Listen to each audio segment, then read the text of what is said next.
Hey guys, welcome back to the channel. This is part 1 of our story. If you like this What If story and want to see part 2, let me know in the comments below. Before we start, don't forget to like, subscribe, and share this video with your friends. Also, check the description for more great content and my playlist. This story was posted by 𝗀𝗧𝗟𝗘 on Wattpad. Now let's start. The house was quiet that night. The only sound came from the soft hum of the air conditioner and the distant murmur of passing cars outside the window. In the small bedroom of a child, dimly lit by a nightlight shaped like All Might's smile, 5-year-old 𝗧𝗬𝗧𝗟𝗘 tossed and turned under his covers. He wasn't crying yet, but his tiny fists clutched the blanket tightly, knuckles pale, breath uneven. Something felt wrong, though he couldn't pinpoint why. It wasn't a nightmare, not exactly. It was as if something deep inside him was boiling, bubbling up like magma trying to reach the surface. His muscles twitched, his jaw clenched, and he winced as a sharp pain shot through his ribs. Curling up tighter, he folded his legs into his chest, squeezing his eyes shut and whispering that it hurt. Then it hit him, a jolt of pain so intense it stole the breath from his lungs. He gasped, choking slightly, his eyes snapping open as he arched off the bed, a hoarse sound caught in his throat. His entire body felt like it was on fire, melting, twisting, changing. He tried to call for his mother, but his voice barely emerged. Something was happening to him. His skin felt as if it were crawling. Green freckles dissolved under his cheeks as his smooth skin hardened, darkening into a blackish sheen. It was textured like fish skin, no, more like shark skin. He could feel the changes crawling across his arms, down his back, and over his legs. Then came the real pain. His spine stretched as something erupted from his back, a long, thin fin, tall and sharp. It tore through his pajamas with a sickening sound. His arms trembled uncontrollably, and he could barely lift his head as the bones in his legs began to shift.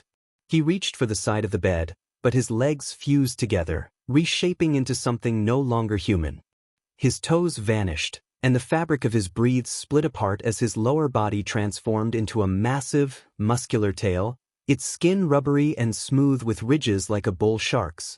His body bulged and twitched, every nerve screaming as the final transformation overtook him. He didn't understand what was happening. He had no idea what a quirk awakening was supposed to feel like, but this was not normal. This was not what the other kids described. No glowing fingers, no floating toys, no tiny flames.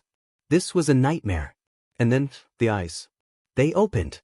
Dozens of them appeared all across his arms, shoulders, hips, and even parts of his tail. Glowing green, pulsing softly in the dark like radioactive veins. He saw them reflected in the glass of his closet door, each one blinking in different patterns. His real eyes widened in terror. He didn't want this. The pain finally became too much. His body convulsed once and then fell limp, his breath faint, heartbeat slowing. Just before he lost consciousness, the door to his room slammed open. It was 𝗀𝗏𝗧𝗟𝗘, his mother, her hair frazzled, her face pale with panic. She saw her son, barely recognizable, lying in the center of the room with eyes all over him, a tail where legs should be, and dark scale-like skin gleaming under the nightlight. Her scream echoed through the apartment complex. 2 days later, beeping. A slow, rhythmic beep echoed in Izuku's ears as he drifted through sleep and pain. He couldn't move yet. The world felt heavy and distant, like he was underwater. His mind floated between fractured memories of that night and the warm pressure of someone squeezing his hand gently. When he finally opened his eyes, the room was white. Sterile. Cold. A hospital. There were machines all around him, a heart monitor, some 4 drips, a dimmed lamp on a nearby shelf. He was in a private room, his body wrapped in loose hospital gowns that didn't quite fit given his new shape. A quiet, familiar voice called his name. He turned slowly to see his mother sitting beside his bed, still in the same clothes she'd worn the night it happened. Her hair was tied up carelessly, her cheeks sunken, eyes bloodshot from crying. But she smiled through it, that gentle, motherly smile. She reassured him that he was safe. Izuku's lip trembled as he apologized, feeling guilty for what had happened. His mother leaned in, holding his face in her hands, telling him he had nothing to be sorry for. He whimpered that he had changed, that he was a monster now. She firmly told him he was still her son. She sat beside him on the edge of the bed, wrapping her arms around him, carefully avoiding the fin on his back and the eyes on his shoulder. She didn't flinch or recoil. Finally, he cried, letting the tears come for the first time since the night it began. He buried his face in her shoulder and cried harder than he ever had before, not from pain, but from fear of what he had become. Later that evening the doctors were puzzled. They recognized it as a quirk, but not like anything they had ever seen. Clearly a mutation type, but the emission properties of his eyes made it a hybrid. They tried sending in specialists, but each one had to wear blackout visors to avoid suffering from ocular burns and violent migraines. One nurse was hospitalized after accidentally catching a glimpse of one of Izuku's open eyes from across the room. Only Inko could walk in unprotected. One doctor theorized that she must be immune due to maternal bonding, or perhaps the quirk had a subconscious exception system for those he loved. They soon realized that even though Izuku was sedated that morning, several of his eyes had remained open, watching silently. One intern who approached the bed without warning collapsed moments later, foaming at the mouth. He survived barely. They had to design a special containment helmet for Izuku to wear until he could learn control. It covered most of his upper body, wrapping around his head and torso like a protective dome, with internal tinting and eye-blocking layers to prevent accidental exposure. He hated it, not because it was uncomfortable, but because it reminded him of what he was. That night Izuku sat alone in his hospital bed. The machines were quiet now. His mother had gone home to rest after staying for 2 straight days. A nurse brought him dinner and then left in silence. He could feel their fear, but he didn't blame them. Looking down at his hands, if they could still be called that, he noticed the backs lined with tiny eyes that blinked softly. His fingers were longer, bonier, and the nails were harder and sharper. His tail twitched against the blankets as he moved. He whispered to no one that he didn't want this. He had wanted to fly or be strong, like All Might. A low hiss escaped his throat, not intentional but instinctive. Another eye blinked open on his shoulder and peered at the door. He sighed, questioning why this had happened to him. Bakugo family visit the world was louder now. Even with the padded walls of the hospital room and the hum of the machines, Izuku could hear everything: the footsteps outside, whispered conversations, and the squeak of a pen scribbling notes at the nurse's station. The heartbeat of a doctor echoed down the hallway, overwhelming in its intensity. Izuku sat quietly in bed, arms tightly folded over her chest, her eyes dim and half-closed behind the helmet's tinted visor. Most of her body remained covered by a containment gown designed to dull the glow of her quirk. Every few seconds, one of the external monitors beeped, tracking her pulse and stress levels, both rising steadily. Then she heard it. Far down the hall, a door slammed open. A sharp, furious voice cut through the building like a bolt of lightning. It was Mitsuki Bakugo. The nurse stammered, trying to calm her down, explaining that they were only following safety protocol. Mitsuki's response was filled with urgency and concern for her child's best friend. Izuku's heart skipped a beat. They knew she was in there. Another voice, smaller and boyish yet full of tension, urged Mitsuki to stop yelling, worried she was scaring Izuku. That voice was unmistakable. Katsuki Bakugo, Izuku's best friend. He was here. Masaru Bakugo's gentle voice tried to soothe the situation, suggesting they talk to the doctor instead of screaming. Mitsuki's frustration boiled over as she expressed her fear that Izuku might be scared or in pain, or worse, think they were afraid of her. Those words struck Izuku harder than any physical pain she had felt in the past 2 days.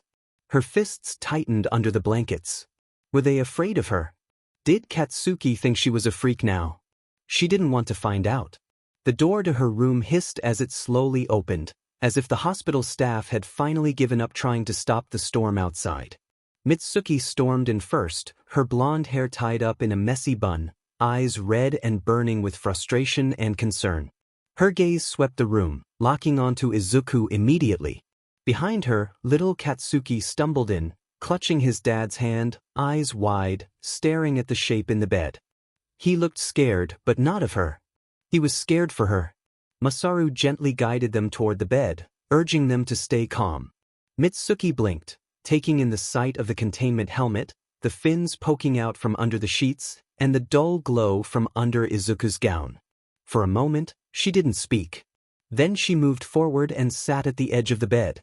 Izuku flinched, her enhanced senses still overwhelmed by heartbeats, breath shifts, Mitsuki's perfume, the scent of detergent from their clothes, and the burnt sugar smell of Katsuki's breakfast earlier that morning.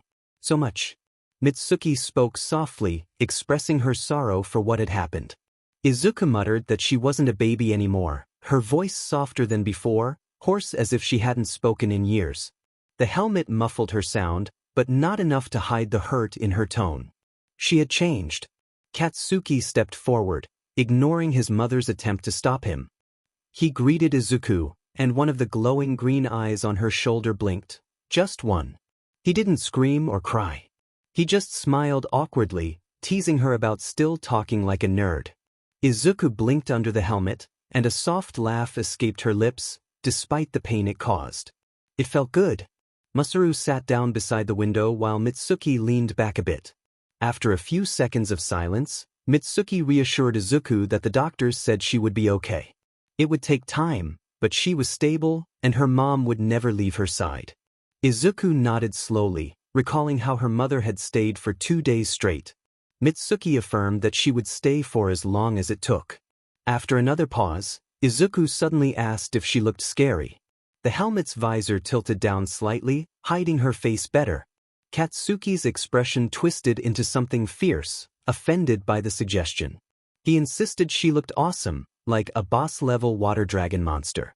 Izuku's breath caught, but she clarified her concerns about her appearance, mentioning her eyes, tail, and the fact that she didn't even have legs anymore.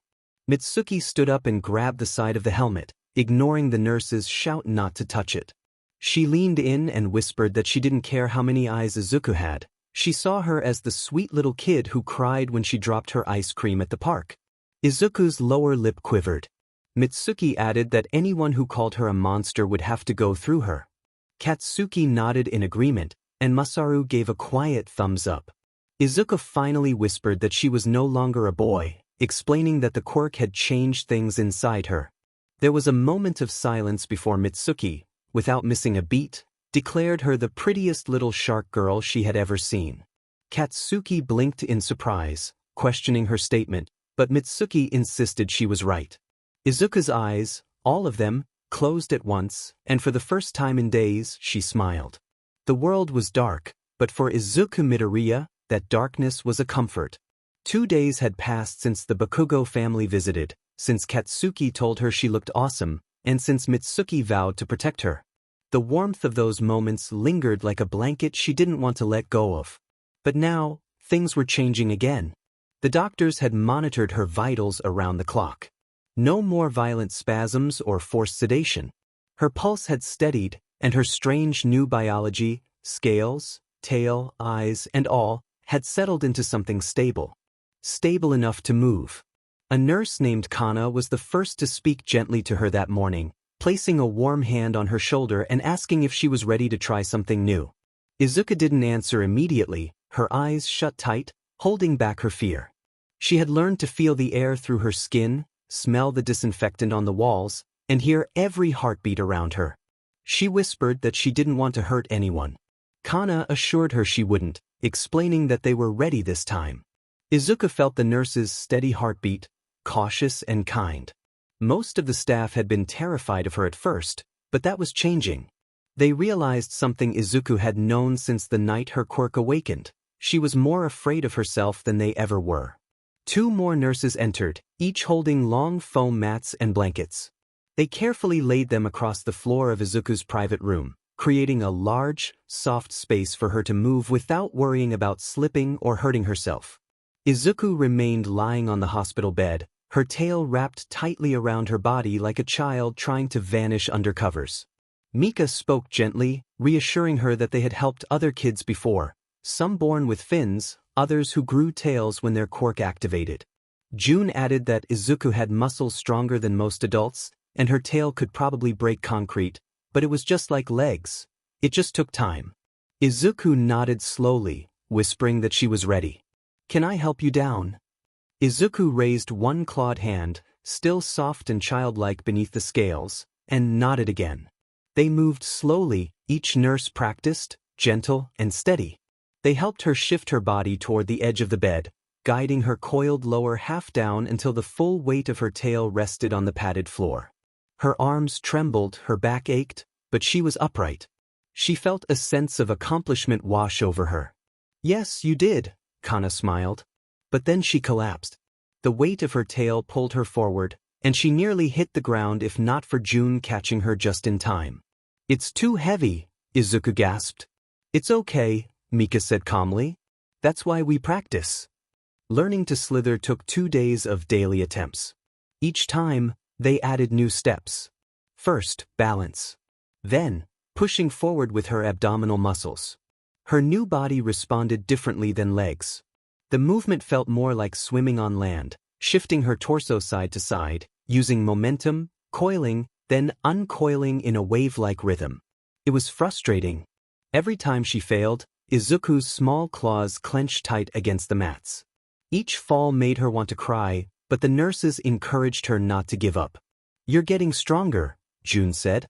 "See how far you went today." "I barely moved." "You moved further." "Than yesterday." Izuku groaned, flopping her face into a pillow. "You're doing incredible," Kana said gently. "Especially with your eyes closed." That part was the hardest. Her quirk had made one thing painfully clear: she couldn't safely open her eyes. Not in public. Not yet. So the nurses devised a different plan. "You've got enhanced senses," Mika explained. "We'll teach you how to navigate the world using everything else. Sound, smell, even air pressure." Many kids with sensory-type quirks learn to rely on their non-visual inputs. "You mean like sonar?" Izuku asked. "Exactly." And so they trained. Every morning at 9 a.m. sharp, the nurses came in. They rolled up the blinds just enough to let in a little sunlight. They turned off harsh lights and replaced them with softer glows to ease Izuku's hypersensitivity. Then they gently guided her out of bed and onto the padded floor, where she practiced slithering from one side of the room to the other. Eyes closed. Always closed. At first, she could only make it halfway before her muscles gave out. But by the end of the week, she was circling the room.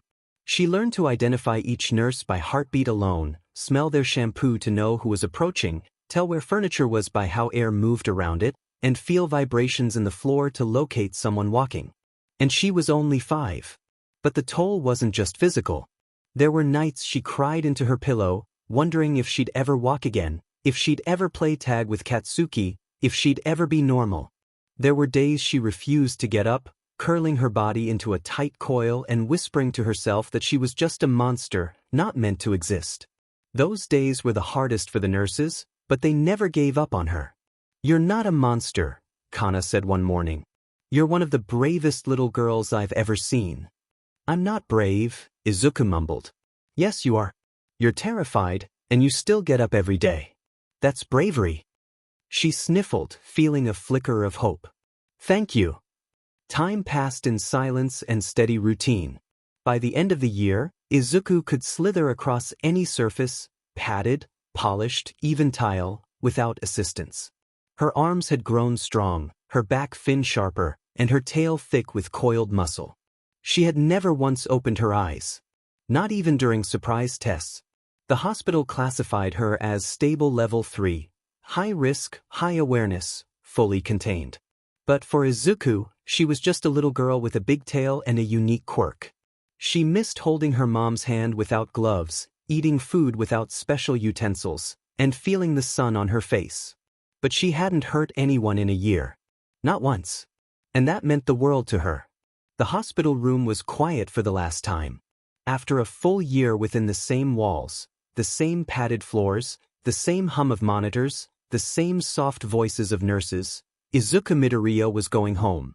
She sat up in bed, her body coiled in her now familiar shape, tail tucked under the blanket like a nest. Her glowing eyes were tightly shut, but for once, her real eyes blinked open just a crack. The light filtered through her lashes, and she felt a surge of anticipation. Today would change that. She heard it before she saw it, the soft, excited gasp at the door. Izuku. 𝗀𝗏𝗧𝗟𝗘 was there, hair pinned up, face flushed, arms full of clothes, and tears already threatening to spill. "Hi, Mom." Izuku smiled softly. It wasn't the usual hospital smile, but a genuine one. 𝗀𝗏 rushed to her side, dropping everything in her excitement, nearly slipping on her daughter's long tail. She knelt beside the bed and hugged her tightly. "You're so big now." 𝗀𝗏 laughed. "And your skin. Look at you, my appealing girl." Izuku's tail curled tighter, unsure. "You're not scared." "Of what?" 𝗀𝗏 pulled back, holding her daughter's face between both hands. "Of how much I love you." Izuku smiled again, more confident this time. "I'm ready to go home." It took about an hour for the nurses to help her dress. No more containment gear, no more helmets, no more straps or visors or breathing tubes or sedatives. Just a soft dress tailored to wrap around her upper torso, specially designed by the hospital's seamstress for tail-type patients. It had stretch fabric around the midsection and left the tail free. Her arms, still dark with shark-like scales, were bare but strong. Her back fin stood upright, shifting gently with each movement. Kana, Mika, and June, her nurse team for the entire year, watched with pride and quiet emotion. "Do we get a hug?" Mika asked nervously. Izuku, eyes still closed, reached her arms out without hesitation. "Yes." She hugged each one tightly. Kana's voice trembled. "We'll miss you, Izuku-chan." "I'll visit," Izuku promised. The sun hit her face like a warm kiss. She hadn't felt it in a year, not without filtered glass, not through plastic shielding. Even with her eyes closed, she sensed everything: the open sky, the people walking, the wind brushing against her fin. She moved slowly beside her mom, slithering smoothly now, practiced and elegant. Her scales glided across the sidewalk with a soft whisper, her arms swinging naturally for balance. People stared. Of course they did. But she didn't flinch. Her mother held her hand, and that was enough. 3 days later, after reuniting with her home and resting in her bed again, Izuku returned to school. Kindergarten was a small, colorful building tucked between two neighborhoods. Bright murals painted the walls, smiling animals, rainbows, and a cartoon sun with sunglasses. Her classroom had windows full of paper crafts, and tiny chairs arranged in a circle. 𝗀𝗏 walked her all the way to the entrance, knelt beside her, and gently adjusted the strap on her backpack. "I packed you a lunch, same as always," she said. "And your favorite juice." Izuku nodded. "Thanks, Mom." 𝗀𝗏 squeezed her hand, trying to hide the tears in her eyes. "If anything goes wrong, I'll call the nurse. And if someone says something mean, I'll slither away," Izuku giggled. Her mother hugged her once more and kissed the top of her head. "I love you, Izuku." "I love you too." The classroom. When Izuku entered, the class went silent. 20 children in colorful shirts and tiny socks turned to stare. Some gasped, some blinked in confusion, and a few whispered to each other. One girl pointed, noting Izuku's unique appearance. Another boy leaned forward, commenting on her tail. But no one screamed or cried, and that was already a small miracle. Izuku kept her head up, her arms relaxed, and her tail moved quietly across the floor, coiling beneath her like a cushion when she sat. The teacher, Miss Takahashi, stepped forward. She was in her 30s, her hair tied in a soft bun, and a clipboard in one hand. Her voice was calm but wary. "Class," she said, "this is 𝗧𝗏𝗧𝗟𝗘. She's been away for a while because her quirk awakened last year. She's trained for months to return, and she's going to be learning alongside us, just like before." A pause followed, and the class still stared. "She looks scary," a boy whispered to his friend. Miss Takahashi looked at him. "Yuto," she said gently, "how would you feel if someone said that about your fire tail?" The boy blinked and then looked down. "Sorry." Izuku hadn't even flinched. She was used to that by now. The teacher turned to her. "Do you want to say anything?" Izuku stood still, then slowly shook her head. "No, thank you." Circle time. The students sat in a circle on the foam rug. Izuku coiled her tail around herself, taking up a bit more space, but none of the kids complained. A few kept sneaking glances at her tail, trying to see if it twitched or if it had teeth it didn't. The teacher began the day as usual: name games, snack distribution, drawing time. But by recess, a small group of kids had crept closer to Izuku. A girl named Aiko smiled at her. "I like your scales. They're shiny." Izuku blinked. "Thank you." Aiko tilted her head. "Can I touch them?" Izuku hesitated, then nodded. "Just the tail." Aiko gently pressed her fingers to the rubbery scales. "Oh, it's like a dolphin." A boy named Kenji peeked over her shoulder. "You look like a superhero. Like an ocean hero." Izuku blushed. For the first time in public, she smiled without fear. End of day. When the bell rang, Izuku slithered outside with the rest of the class. Inko stood at the gate, holding her arms out. "How was it?" she asked, her voice hopeful. Izuku thought about it. The stares, the questions, the touches, the laughter, and the warmth. "It was okay," she said softly. Inko bent down and hugged her. "That's the best first day I could have hoped for." 2 months had passed since Izuku Midoriya returned to kindergarten. By now, the class was used to her presence. They no longer flinched at the sight of her shark-like tail gliding over the classroom tiles. They didn't point at her dark, scaled arms or whisper when her back fin twitched while she listened during story time. She even earned a nickname from the other kids: Izune, the big sister who always helped pick up spilled crayons and never lost in dodgeball. And Katsuki Bakugo. He was always nearby. Wherever Izuku slithered, he walked. If someone made a rude comment under their breath, he glared at them until they backed off. He didn't say much about it, but Izuku knew he was watching out for her. But today was different. Morning, crayons, and quiet. It was just before lunch. Miss Takahashi had left the room briefly to speak with another teacher. The class had been given free time to draw at their tables. Izuku was using a light green crayon, her favorite, to color in the scales of a dragon she'd sketched. Katsuki sat beside her, leaning on one elbow, drawing what was probably a giant explosion with too many orange lines. "Yours looks weird," he muttered. "You used fire on the moon," Izuku replied with a smirk. "Shut up." The class was quiet. A few kids whispered here and there. The soft sound of crayon on paper filled the room. Then, without warning, crash. The window shattered inward. Screams rang out. The door slammed shut. A blur of movement. A man in torn clothing, black gloves, and a wild look in his eyes burst into the classroom, breathing hard. He held a metal pipe in one hand and had scratches all over his arms. His breathing was sharp and desperate. The villain had arrived. "Panic, everybody sit down and don't move," he barked, waving the pipe. The class froze in shock. Izuku's heart dropped. She could feel the air shift, the pressure, the panic, the fear rising from her classmates. Her tail instinctively curled under the table. Katsuki was already rising from his chair, eyes wide, fists trembling. "Don't," Izuku whispered quickly. The villain locked the door with a metal bar he found nearby, breathing hard. He didn't even seem to be targeting them. He was running, cornered. "Stupid heroes," he muttered to himself, pacing toward the front of the class. "Just need to hide. Just need to think." His eyes swept over the room, over the children, over Izuku. "You," he said, pointing his pipe at her. "What's wrong with you?" The moment he said it, something in her curled. Not fear. Resolve. She slithered forward, putting herself between the villain and the rest of the class. The warning, the villain raised his weapon instinctively. "Back off." Izuku didn't flinch. She turned her head just slightly, her eyes still closed. Then she spoke, quiet but calm.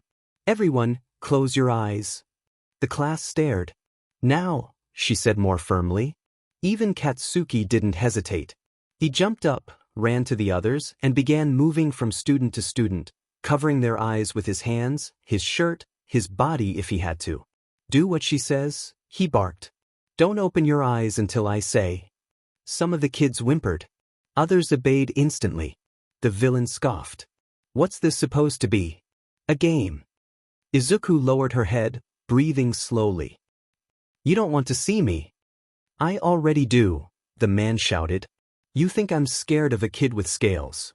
He took a step forward. Izuku whispered to herself. Forgive me. Release. Her body tensed. And every eye opened. One by one, all at once, from her arms, her shoulders, her back, her tail, her sides. Dozens of glowing, green, swirling eyes. All of them stared forward. The villain stopped in his tracks. His pupils dilated. A second passed. Then came the pain. He screamed, dropping the metal pipe, clutching at his head. My eyes. My eyes. He wailed, stumbling back and slamming into the wall. He thrashed wildly, knocking over desks as he rolled across the floor, overwhelmed. Katsuki heard it all but kept his eyes down. He crouched low over his classmates, arms out to shield them. Izuku's voice echoed through the room, now calm again. It's over. She closed every eye on her body. The glow faded. The pain for the villain remained, but the cause was sealed. He lay crumpled in the back of the room, incapacitated. Arrival. The sound of sirens echoed outside. Moments later, the door was kicked open. 3 pro-heroes, unnamed, armored, and fast, rushed in with the police right behind. What the hell? He's down. Get a medic in here now. The heroes stormed in and found the villain writhing, disoriented. One crouched beside him. Is he quirked? No, another replied. Just desperate. They looked up and saw the children, unharmed, huddled together, with Katsuki standing like a vigilant guardian.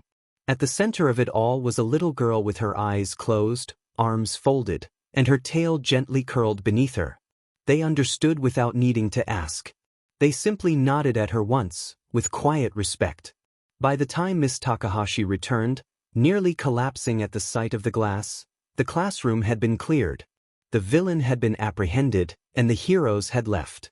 But the kids remained wide-eyed in awe. Later that day, they gathered around Izuku during free drawing time, curious about what had happened. Aiko whispered about how they hadn't seen what Izuku did. Kenji added that she hadn't moved or screamed. How was that possible? Izuku shrugged and simply said she had opened her eyes. When another student asked if she had even hit him, she replied no. They wondered why he had screamed, and Izuku hesitated. Katsuki answered instead, stating that she had told them not to look. The others fell silent, knowing they wouldn't forget it. Izuku's tail swayed slightly. She didn't need to be loud or aggressive, she just needed to protect them. And she had. The room buzzed with idle chatter. Sunlight filtered through dusty classroom windows, illuminating the wooden floors and the pale green chalkboard at the front. The clock above the door ticked toward homeroom. Desks were slightly scattered, backpacks slouched against legs, and a few students scrolled lazily through their phones. Some snacked, while others laughed quietly over a half-finished manga volume one of them had snuck in. In the very back corner, beneath a vent that rattled faintly every few minutes, Izuku Midoriya yawned. It was a long, slow yawn, revealing rows of jagged, shark-like teeth, each white and pristine, like polished ivory. Her mouth stretched wide before closing with a low grunt. No one flinched, stared, or paused. The students just kept talking. Izuku shifted slightly, her massive tail coiled neatly beneath her desk, folded tightly like a looped muscle. It was the only way she could fit into the classroom. If she were to fully extend it, head to tail, it would measure a full 9 feet long. But coiled like this, she sat no taller than anyone else, more or less. Her hair now matched her mother's in length, dark green and wavy, draping down her back in thick strands, brushing the top of her coiled tail. The front had grown long too, but she never cut it. She kept her bangs in soft, uneven layers that framed her face, though most of her classmates never really looked at her face for too long. Not out of fear, but out of familiarity. By now, everyone knew her and the rules. Don't touch her scales without asking, don't get too close when she's stretching unless you want a tail to the ribs, and above all else, don't try to sneak a peek at her eyes. Not that they had seen them. Not in years. The dozens of glowing green eyes that once terrified her nurses and felled a villain in a kindergarten classroom now remained permanently closed. They had grown and shifted slightly with her body, larger now, more defined, but not one had opened since she was 5. She had complete control. Even the eye bulges on her shoulders and forearms were smooth and sealed shut, covered by black scales that pulsed faintly like slow heartbeats. Her clothing had long since been customized, sleeveless for her arms, open-backed for her dorsal fin, and slit at the hips to accommodate her tail's movements. Someone muttered from the row ahead, asking if someone could tell 𝗏𝗧𝗱𝗏 to hurry up. Another student remarked that he probably got stuck in traffic again, while someone else doubted it, saying he was just slow. A louder thud cut across the chatter. Bakugo Katsuki sat near the middle, his feet up on his desk, hands behind his head, chewing on a toothpick with a look of utter indifference. His ash-blonde hair was messier than usual, and his scowl was just shy of becoming a glare. He muttered about how it was every day with this guy. Another student laughed, warning him that if he yelled at 𝗏𝗧𝗱𝗏 again, he'd get detention. Bakugo shrugged, not caring. From the back, Izuku made a low huff, prompting Bakugo's eyes to flick toward her. He warned her not to laugh, calling her a sea monster. Izuku didn't even look up, reminding him that he was the one who almost exploded a toaster last week. He grunted, claiming it was an accident, and she smirked, teasing him about it. Finally, the door slid open. 𝗏𝗧𝗱𝗏, a man in his early 40s with a coffee thermos and sleepy eyes, walked in at his usual slow pace. He greeted everyone, and a few muttered replies followed. Bakugo dropped his feet with a dull thunk, and Izuku straightened slightly, her tail uncoiling just an inch. 𝗏𝗏𝗱𝗏 walked to the board, placed his bag down, and turned with a half-hearted clap. He announced a new seating chart later that day, but first he called attendance. As he called names, no one looked toward the back. Not even when he said Midoriya.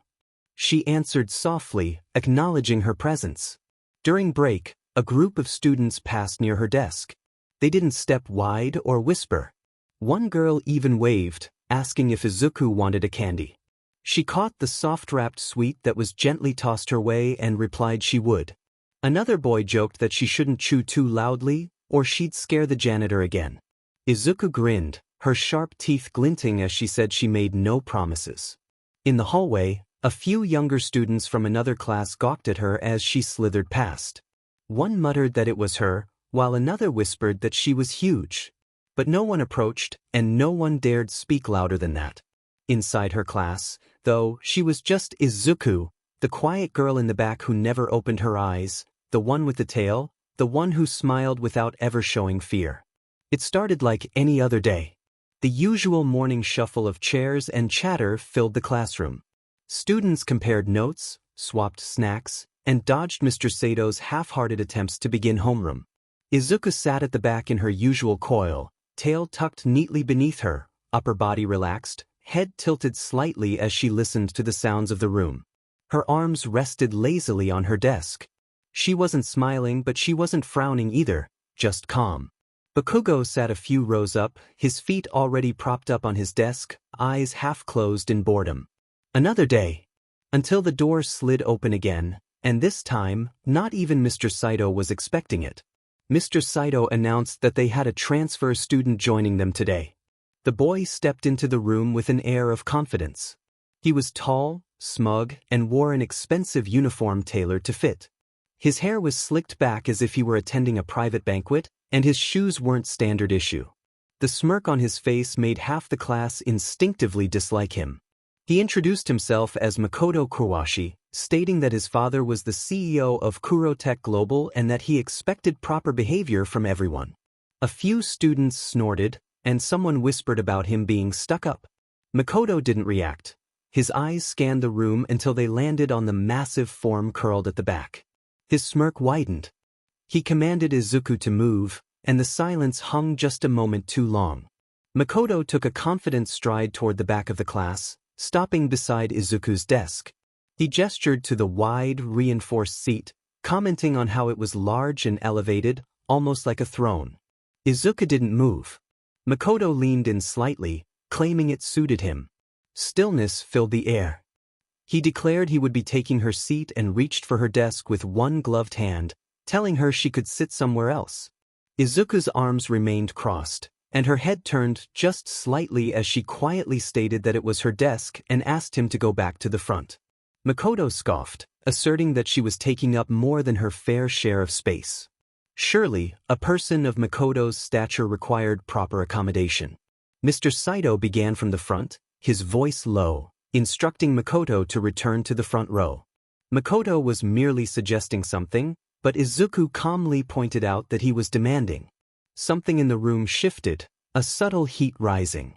Izuku's body remained still, her tail did not twitch, her arms did not move, and her lips did not curl. Yet the air around her grew heavier. Then it began, a faint glow, a red, pulsing shimmer beneath her eyelids, not from her real eyes but from the closed eye bulges on her shoulders, arms, and collarbone. They did not open, but they glowed like coals warming before a fire. Makoto took a step back, momentarily confused, and asked what was happening. As he looked closer, he felt an undeniable pressure, as if something enormous had stirred, and every instinct in his body screamed to run. But his pride won out, and he opened his mouth again, only to be grabbed from behind. Kenji, one of the sturdier boys, was dragging Makoto away, shouting for him to move. Makoto protested, demanding to be let go, but several other students rushed forward to help pull him away from Izuku's desk. The teacher did not stop them. Instead, 𝗏𝗧𝗧𝗟𝗘 stood up, walked over, and looked straight at Bakugo, who grinned in response. Just as Makoto turned, he caught a blur of movement. A powerful punch landed, and he dropped to the floor, unconscious before he could react. The glow from Izuku's eye bulges faded, and the room exhaled. In the aftermath, Izuku's arms had never moved, and her body remained relaxed. Yet, her voice trembled softly as she expressed her apologies, repeating it quietly. 𝗏𝗧𝗧𝗟𝗘 gently reassured her that she had done nothing wrong, explaining that she had not attacked Makoto, had not even opened her eyes, and had remained in control. Bakugo slouched back in his chair, muttering about hitting him harder. Kenji checked on Izuku, and she nodded slowly, affirming she was okay. 𝗏𝗏𝗧𝗧𝗟𝗘 sighed, pinching the bridge of his nose, and announced he would call the office to have Makoto move to another class, one with more manners. No one disagreed, and the atmosphere in the room shifted. The tension melted from Izuku's body, and her tail uncoiled slightly. She felt welcome and safe. The video had been live for less than 24 hours, already racking up over 7.2 million views, 420,000 likes, and more than 90,000 comments. The title was simple, Eyefestation, Stay Strong official lyric video. The background featured a still image of glowing green eyes over a silhouette, something in between human and monstrous. The animation was subtle, with the eyes blinking, shimmering, and then closing. A soft female voice began to sing about scars unseen and the strength to endure, delivering a message that resonated deeply. Japan was captivated. The channel, Eyefestation, had emerged from nowhere, with no face or known performer, only a profile with a few posted videos and a cryptic message in every description. If anyone could figure out who she was, they would earn permission to meet her and request any song they wanted. This line sparked countless theories, TikToks, and online threads, as people desperately sought to uncover her identity. No one would ever guess it was Izuku Midoriya, the quiet girl in the back row of a junior high classroom, humming softly under her breath while coiled up on her tail. As Izuku scrolled through the comments on her laptop that evening, she felt a thrill of excitement. She typed a response, claiming she was not blind but could see everything, even with her eyes closed. The replies flooded in and she smiled, enjoying the interaction. Later that week, during break as students played volleyball outside, Izuku remained in her usual spot in the library's back corner, earbuds in, quietly replying to fans. She had posted another short video the night before, featuring a haunting melody played on the keyboard. The comments were already alive with gratitude and emotion, prompting her to respond with encouragement. Back in class, during a group project, one of the girls mentioned the new Eyefestation song, expressing her longing to know the singer's identity. Izuku listened but remained silent, jotting down the thought in her notes. That night, Izuku sat on her bed, surrounded by pillows and blankets, with her keyboard in front of her and her laptop glowing. The newest video was uploading, titled, for the ones who stayed Eyefestation original, with a description inviting anyone who could find her to meet her and request a song. She pinned a comment stating, "No mask. No lie. Just a girl with too many eyes." Within minutes, thousands had liked it, and no one in Japan had guessed it was the quiet girl who smiled when no one looked, who hummed to herself in class, and who had not opened her eyes in public since she was 5. The channel hit 10 million subscribers overnight, spurred by a high schooler named Riku Kaminari, known online as 𝗧𝗟𝗓, who compiled a massive analysis of Eyefestation's lyrics and posts. He was patient and brilliant, and his work ignited curiosity about the mysterious girl behind the music. He had spent the last 2 months meticulously analyzing each video, measuring speech patterns, background ambience, keyboard delay, breathing rhythm, and even the phrasing of every pinned comment. The video had barely passed the 30-minute mark when it took a sharp turn. Riku spoke into the mic, expressing a thought that seemed outlandish. He mentioned how Eyefestation described seeing with her eyes closed, which reminded him of something he had encountered on a forum years ago. He clicked through screenshots on screen, revealing a news article about a girl who had protected her kindergarten class from a villain without any physical confrontation. The article stated that her quirk was vision-based and extremely dangerous, and that she hadn't opened her eyes in public since that incident. He paused, noting that no name had been released, but based on the estimated school district and song drop locations, he believed she was still in junior high, somewhere in 𝗧𝗓𝗧. He acknowledged that it wasn't proof, but if he was right, she was not just someone helping people with songs. She was a survivor who had been protecting others for much longer than anyone realized. Izuku sat in her room, eyes closed and earbuds in, listening quietly. She had wrapped her arms around her tail, her heartbeat slow and steady. When Riku concluded the video with a heartfelt message of gratitude to Eyefestation, Izuku felt a sting behind her closed eyes. She opened her laptop, navigated to the comments section, and typed a response, expressing her longing to thank him in person. The comment quickly gained traction, igniting a flurry of reactions. Viewers expressed their disbelief and excitement, speculating about Eyefestation's identity and the emotional impact of the video. The following day at school, Izuku entered her classroom quietly, her long tail folded beneath her, arms crossed in calmness. Katsuki glanced over his shoulder and remarked on her demeanor, prompting her to deny any smugness. She simply shrugged, indicating she had received a nice message. It was a quiet afternoon, with students drifting back into their classrooms after lunch. In a rarely used facility near the athletic wing, the special accommodation bathroom was designed for students with non-humanoid quirks. Izuku often found solace there, where no one bothered her. Today, she entered with a soft hum, her tail dragging slightly behind her as the door closed quietly. She hadn't intended to sing out loud, it was instinctive. A new, unwritten melody filled the silence as she settled into the stall. The acoustics were gentle, allowing her voice to resonate softly. Unbeknownst to her, a girl named Riko Tamagawa, who had just finished washing her hands, was nearby. With her soundwave-tuned quirk, she could detect even the softest vibrations. When she heard the familiar voice, she froze, recognizing it as Eyefestation's. Without thinking, she pulled out her phone and began recording. That night, Riko uploaded the video to a popular audio-sharing forum, claiming she had heard Eyefestation at her school. The clip was brief but impactful, capturing the attention of many. The internet buzzed with excitement, dissecting the audio and speculating about Eyefestation's identity. Amidst the chaos, Izuku's phone buzzed constantly with notifications and messages. She sat in the dark, feeling a mix of embarrassment and mortification at the thought of others hearing her sing in the bathroom.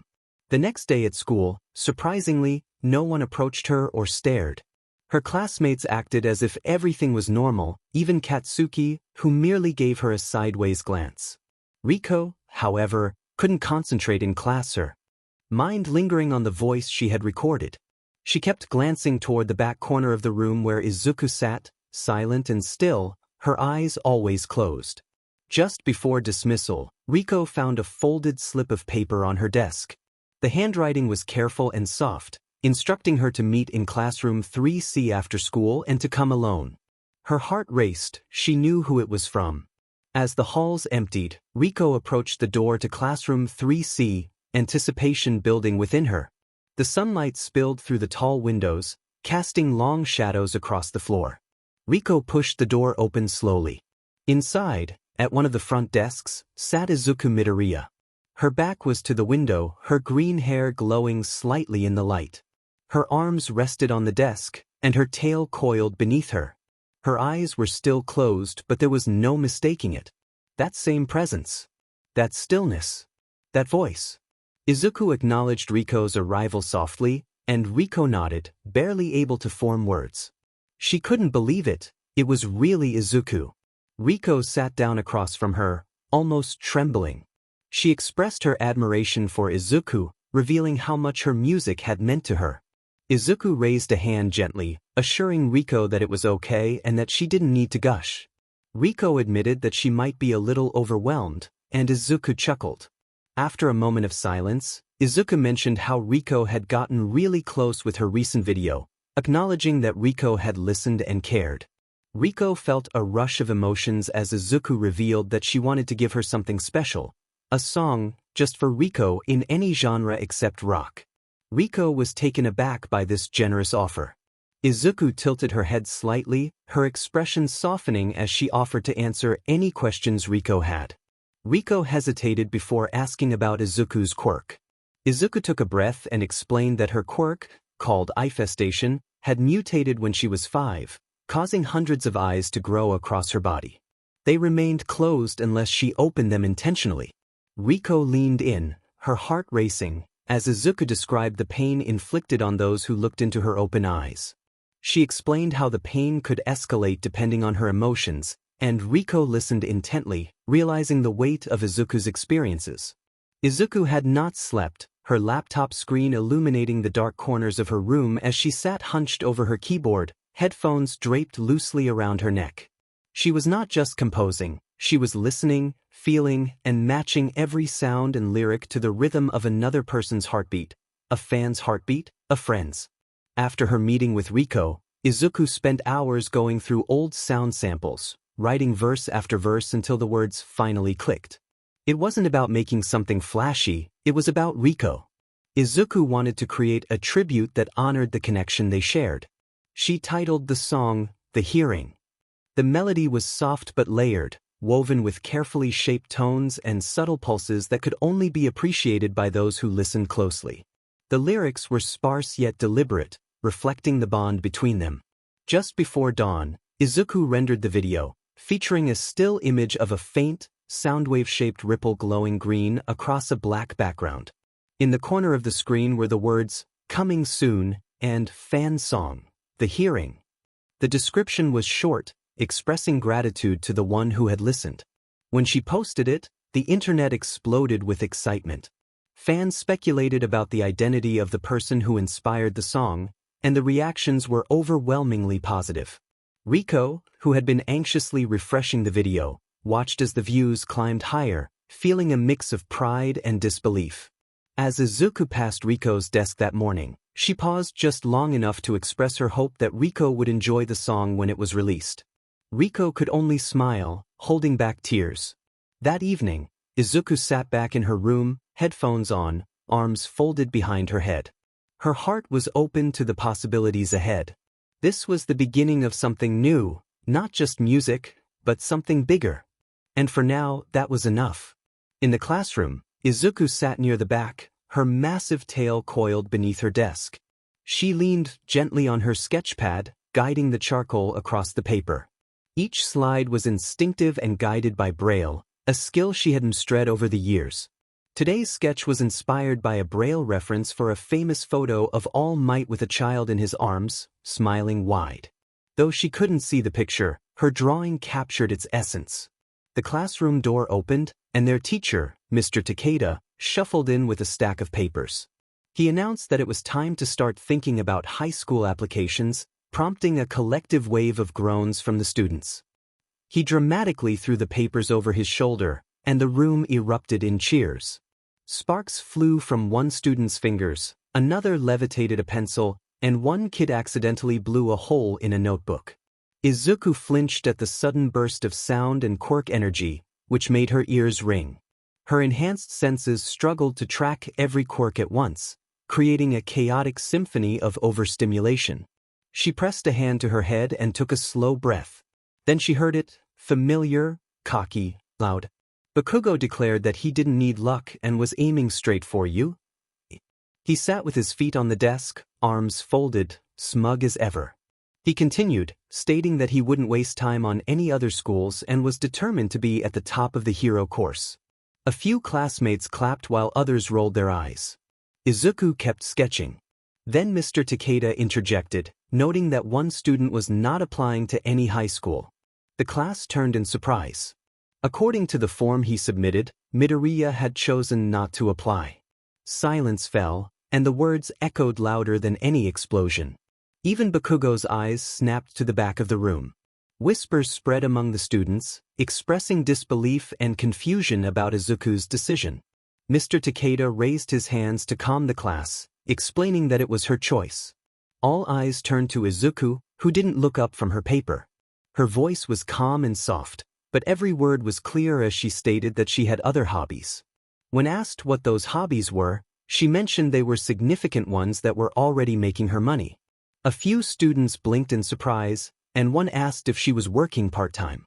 Izuku clarified that she received ad requests and had started adding ads to her uploads. Bakugo stared at her, bewildered by the idea of Izuku, the girl who barely spoke in class, being paid for something.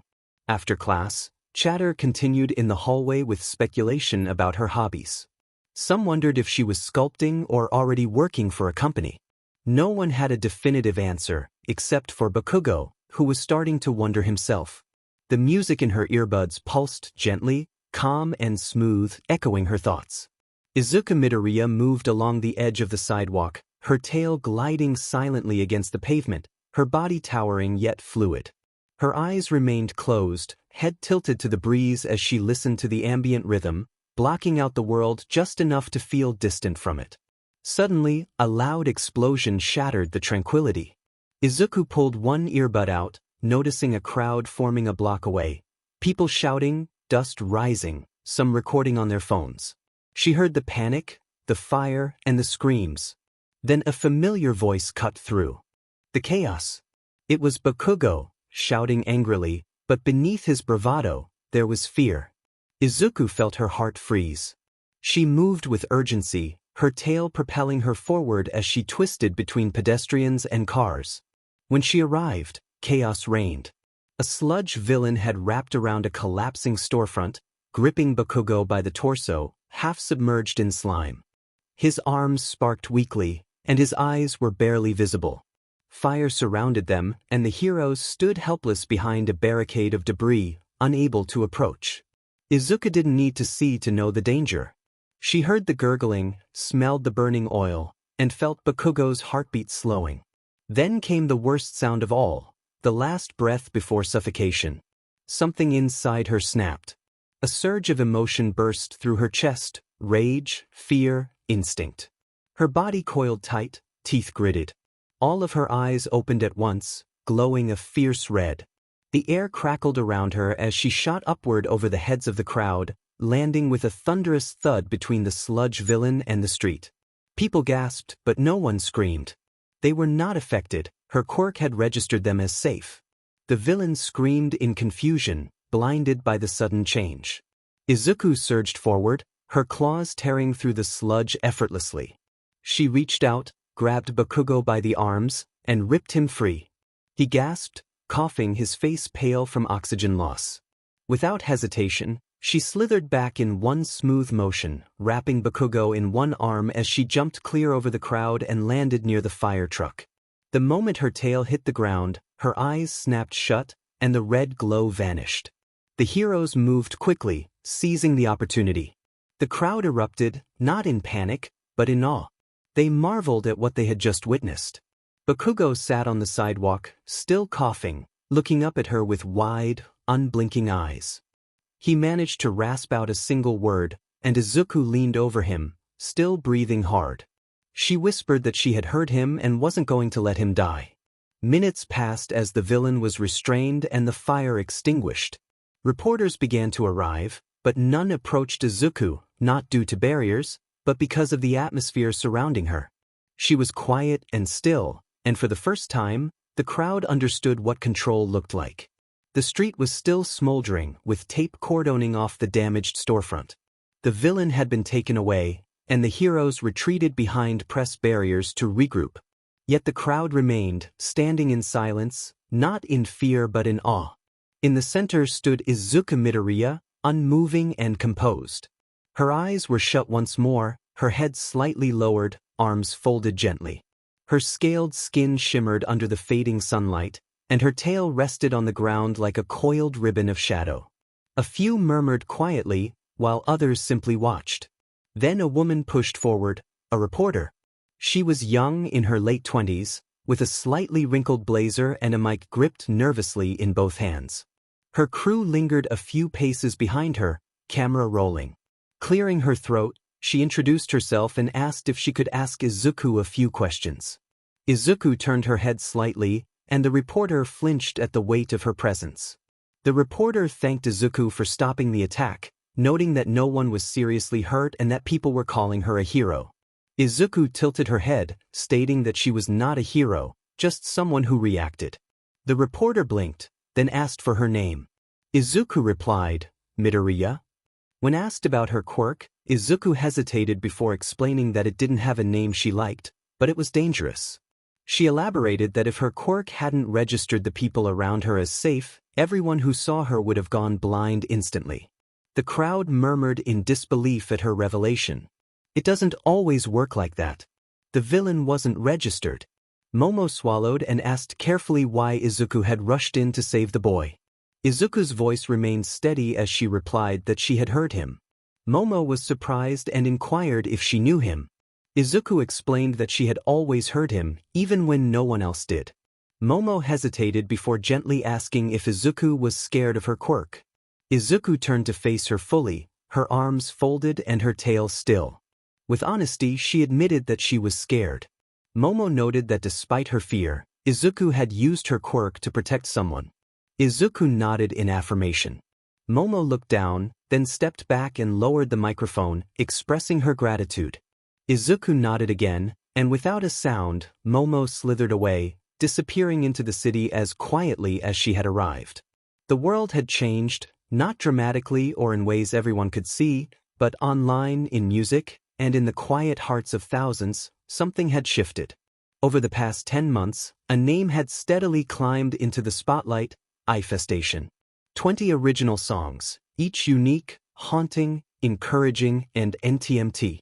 Some were whispers of strength, others quiet cries for healing, and a few had no lyrics at all, just pure sound, arranged in ways that felt like messages only the listener could understand. The fanbase grew rapidly, relentless, and dedicated. Commenters flooded every post, sharing how the music had helped them through difficult times. At the top of every comment section, pinned by Eyefestation herself, was a simple message: "Thank you for listening." By the time winter turned to spring, 𝗧𝗬𝗧𝗟𝗧𝗏's anonymous channel had broken records. She was officially among Japan's top 10 most loved YouTubers, standing alongside longtime legends and professional musicians. Industry professionals were abuzz, speculating about Eyefestation's genius and emotional depth. They believed that if she ever revealed her face, record labels would be eager to sign her. But 𝗧𝗬𝗧𝗏 wasn't interested in fame. She remained the same girl, tall, with her eyes closed, tail coiled beneath her in classrooms, sketching between lessons. She was still the girl who whispered lyrics into her laptop at night, surrounded by glowing monitors and audio waveforms. She was content until she received a message. It came just after sunset. The apartment was quiet, with only the faint clinking of dishes in the kitchen and the soft sizzle of vegetables on the stove. 𝗧𝗬𝗧𝗏 was reviewing a melody in her studio corner when her laptop pinged with a private message from Principal Nizu of 𝗀 High School. She blinked and carefully opened it. The message began with an apology for the sudden outreach and explained that 𝗀 High was a training ground for the next generation of heroes. Nizu invited her to attend the annual entrance exam as a special guest to observe the new students. He assured her that her identity would be protected at her discretion. Izuku stared at the screen, then at the blinking accept button, and finally clicked it. 𝗫𝐮𝐻 replied almost instantly, expressing his excitement about her attendance. Izuku didn't waste a moment. She hurried down the hallway into the kitchen, where her mom was stirring curry and humming lightly to herself. Breathlessly, Izuku shared the news of her invitation to you. Inko turned, surprised, and when Izuku mentioned that 𝗫𝐮𝐻 had personally invited her as Eyefestation, Inko was overwhelmed with emotion. Tears welled in her eyes as she embraced her daughter, expressing her pride. The sky was still pale when Izuku arrived at you. Hi. The morning air was crisp, and the city's hum had not yet reached the school gates. Standing before the massive front gate, she displayed her glowing digital ticket. After scanning it, the gates slid open silently, granting her access. As she entered, the familiar scent of clean tile and industrial air welcomed her. Near the entrance stood a tall man with long black hair, dressed in a capture weapon scarf. He observed her with sharp, tired eyes and bluntly noted that she wasn't on the list of examinees. Izuku explained that she was there as a guest, invited by Principal 𝗫𝐮𝐻. After confirming her name, Eraserhead directed her to 𝗫𝐮𝐻's office on the 3rd floor. Izuku coiled her tail tightly as she entered the elevator. When she reached the 3rd floor, the halls were still empty, and the morning light streamed through the windows. She knocked gently on 𝗫𝐮𝐻's office door, which opened to reveal the principal mid-sip of tea. He paused, his tiny paws freezing, and then smiled warmly at her. 𝗫𝐻 commented on her impressive stature, and Izuku, taken aback, mentioned that she had heard similar remarks before. 𝗫𝐻 apologized for the phrasing, and after a brief pause, he gestured for her to sit beside him. He explained that she would be stationed behind a reinforced viewing window to observe the exam in real time. Curious, Izuku asked if he expected her to judge the students. 𝗫𝐻 clarified that he wanted her to observe their potential and reactions, noting that she had once rushed in to save someone in need. Izuku lowered her head, admitting that she hadn't wanted the boy to die. The door opened, revealing a large, high-tech observation room filled with monitors and holographic projections. A reinforced glass panel provided a full view of the testing field beyond. But what caught Izuku's attention were the pro-heroes seated around the room, and for the first time in her life, she felt a sense of belonging.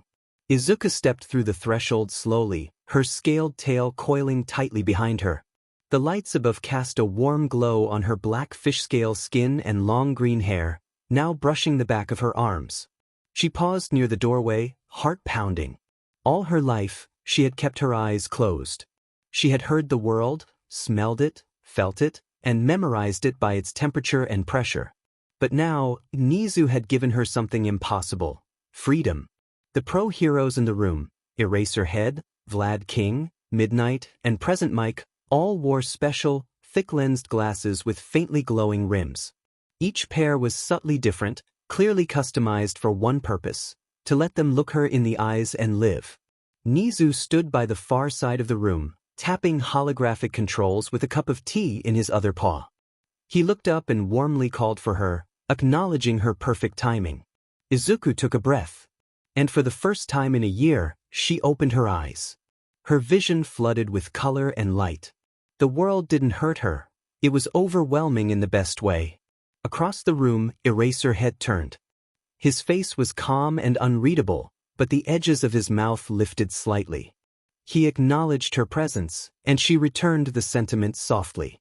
Vlad King gave a short wave, commenting on the glasses' weight but affirming their worth. Midnight added her approval with a wink, glad to know Izuku was on their side. Present Mike leaned forward, grinning and expressing his excitement about her eyes. Izuku chuckled, feeling a welcome she never thought she would receive, and for a moment, she let herself smile. Eraserhead gestured to a free chair beside him, reinforced and clearly meant for someone of Izuku's size. She slithered over quietly, folded herself down, and rested her arms on the table. He explained the layout, noting that this section was the zero-point combat zone, which they would monitor for any issues. Izuku nodded, her attention drawn to the screen ahead where dozens of students were gathering at the starting point, nervous, excited, and unaware they were being watched. Among them was Katsuki Bakugo. Izuku leaned forward slightly, taking in his spiked blonde hair and tense posture. He looked completely confident, explosions crackling from his palms in anticipation. 𝗍𝗓 expressed his curiosity about how they would perform, and a gentle alarm buzzed as the countdown began. The battlefield erupted into chaos. From her seat beside Eraserhead in the observation room, Izuku watched as dozens of teens scrambled through the urban training zone, dodging flying debris, robots, and other panicked examinees. Some hesitated while others charged. But Bakugo dominated the scene, launching a zero-pointer bot into a wall with a spiraling blast. Present Mike expressed his admiration for Bakugo's fiery spirit. Izuku remained silent, wide-eyed and open for once, feeling a strange mix of pride and awe as Bakugo moved like a pro. A soft chime came from her tablet screen, and Izuku looked down to see 𝗍𝗓 paging her. She pressed the communicator, curious about his request. 𝗍𝗓 explained that he wanted her to make the final selections for Class 1A, noting her unique perspective. The observation room grew quiet as the pro heroes looked at her, surprised and thoughtful. When 𝗍𝗓 asked if she accepted, Izuku's claws curled gently against the table, and her tail flicked once behind her. She agreed. As the exam continued, Bakugo's loud but effective style impressed Izuku. She tapped her screen, selecting him as her first pick, quietly acknowledging him as her best friend. A few minutes later, she noticed a black-haired boy punching a robot into scrap with a hardened fist. He didn't flinch from pain or run from larger bots. Even when pushed aside by another student, he shouted encouragement and kept going. Izuku smiled faintly and selected him as her second pick, noting that he reminded her of someone, herself, but with more determination. Over the next hour, Izuku watched carefully, analyzing movements, instincts, and reactions. She noted acts of teamwork and empathy, such as a girl with gravity powers helping a boy back to his feet and a quiet boy using his tape arms to swing across collapsing debris to assist others. By the end, she had a full list. 𝗍𝗓's voice returned, asking if she was ready. With confidence, Izuku affirmed her readiness, prepared to announce her selections later. As the screens powered down and the heroes rose to leave, Midnight playfully asked if Izuku wanted a spot in Class 1A herself. Izuku smiled softly, expressing that she wasn't meant to stand in the spotlight but to light the path. With that, she quietly slithered out, her eyes still open and the future already in motion. Upon returning home, the familiar creak of the floor welcomed her like an old lullaby. Though the U.A. entrance exam was over, her heart was still racing. She had done something incredible. Something no one would ever expect from someone like her. She had chosen the next generation of heroes, and now it was time to celebrate them in the only way she truly knew how. In her bedroom, she turned off the lights, allowing her sensitive eyes to adjust to the low blue glow of her computer screens and recording equipment. The walls were padded with soft panels, the air warm and comforting. Izuku coiled her long tail underneath her as she settled in front of the desk. One by one, her eyes opened, green, glowing, focused. She whispered the name aloud as her fingers hovered over the keyboard. Class 1A. Not a list, not a file, but a song. She had watched them, studied their instincts, courage, and struggles. Their spirits had already written the lyrics. Pulse beneath the surface filled the air. Her voice entered, quiet but clear, like mist through moonlight. Explosions to destroy echoed in the minds of the students as Bakugo, wild and unrelenting, showcased a hardened will that would not break. Kirishima stood firm, even when the odds seemed impossible.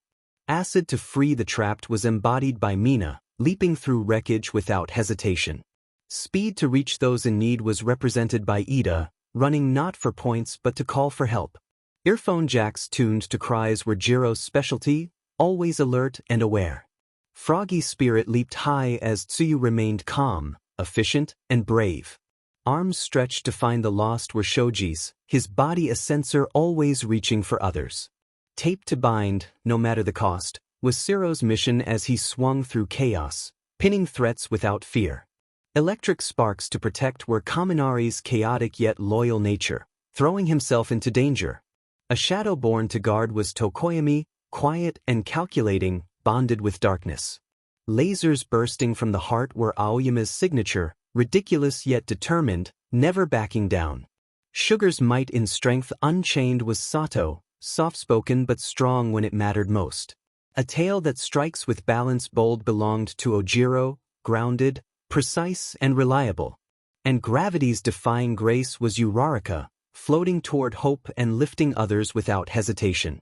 She sang it all in one take, her eyes slowly closing as the final note echoed in the silence of her room. The video uploaded at 2:03 a.m.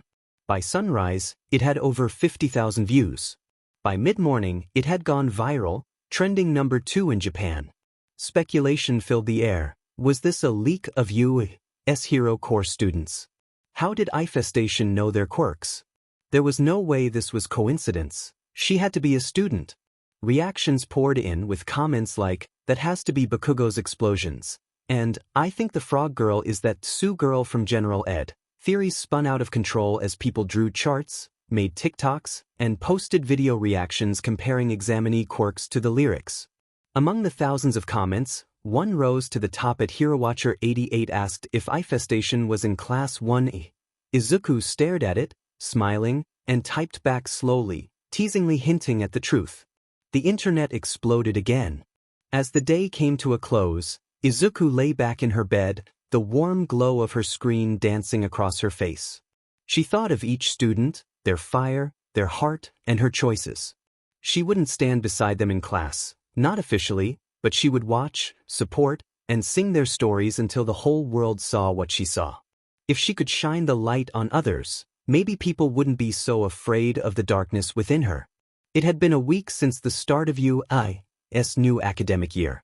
Class 1A was already infamous, with whispers circulating about the explosion-happy blonde, the stoic prodigy with a half-and-half quirk, and the whirlwind of personalities in the room. One name floated around the halls more than any other, Eyefestation. No one knew who she really was, but her songs echoed in dorm rooms, study halls, and even during combat training. Everyone had their theories, but no one had answers, except for Bakugo Katsuki. That morning, Izuku received a new message on her secure line from Principal Nizu, inviting her to observe Class 1A's first major rescue simulation. She stared at the message, smiling faintly, though a sense of unease crept in. Something felt wrong, but she accepted the invitation. She wouldn't miss this. The campus was quiet when she arrived. Waiting near a sleek AI-controlled bus was Aizawa, arms folded, scarf wrapped around his shoulders as always. He barely nodded as she approached, informing her that they were boarding soon and she was cleared to ride with them. Students gathered nearby, chatting among themselves. Ida speaking formally to Tiu, Kirishima laughing with Siro, Jiraiya resting against a railing with her earbuds in. But when they saw her, silence fell. A huge figure, tall and cloaked, with glistening black scales and gently glowing closed eyes, stopped beside their teacher. Kaminari whispered, wondering who she was. "I'm Eyefestation," Izuku said softly. The reaction was instant, gasps, jaws dropped, and even Todoroki raised an eyebrow. Siro muttered in disbelief, while Mina shouted in excitement. Kirishima blinked, expressing admiration for her presence. A small blush crept over Izuku's face as she gave a tiny wave. But one voice remained silent. Bakugo, rooted in place, eyes wide, staring at her as if he were seeing a ghost. Jiraiya stepped forward, cautiously asking why she was there. Izuku looked to Aizawa, who gave a small nod, prompting her to face the class. She simply stated that she chose them.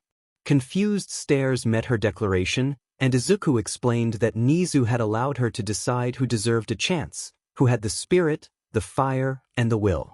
Silence enveloped the bus as they processed her words. As they climbed into the bus, the hum of the engine filled the space. Izuku sat near the back, coiled calmly with her eyes still shut. Around her, the students whispered in disbelief, realizing that she had watched their entrance exam and chosen them. Bakugo remained quiet, staring out the window, still processing the childhood friend he thought he'd never see again. The bus glided along the road toward the massive dome on the horizon. The unforeseen simulation joint. Inside, a full-scale disaster training zone awaited them. None of them, not even Izuku, could have known what was coming. As they neared the entrance, Izuku's heart pulsed with unease. Something felt very wrong. The inside of the USJ was breathtaking. Class 1A entered through the observation platform, gazing out over a massive artificial disaster dome, a shattered cityscape, collapsed buildings, faux oceans, and simulated fire zones.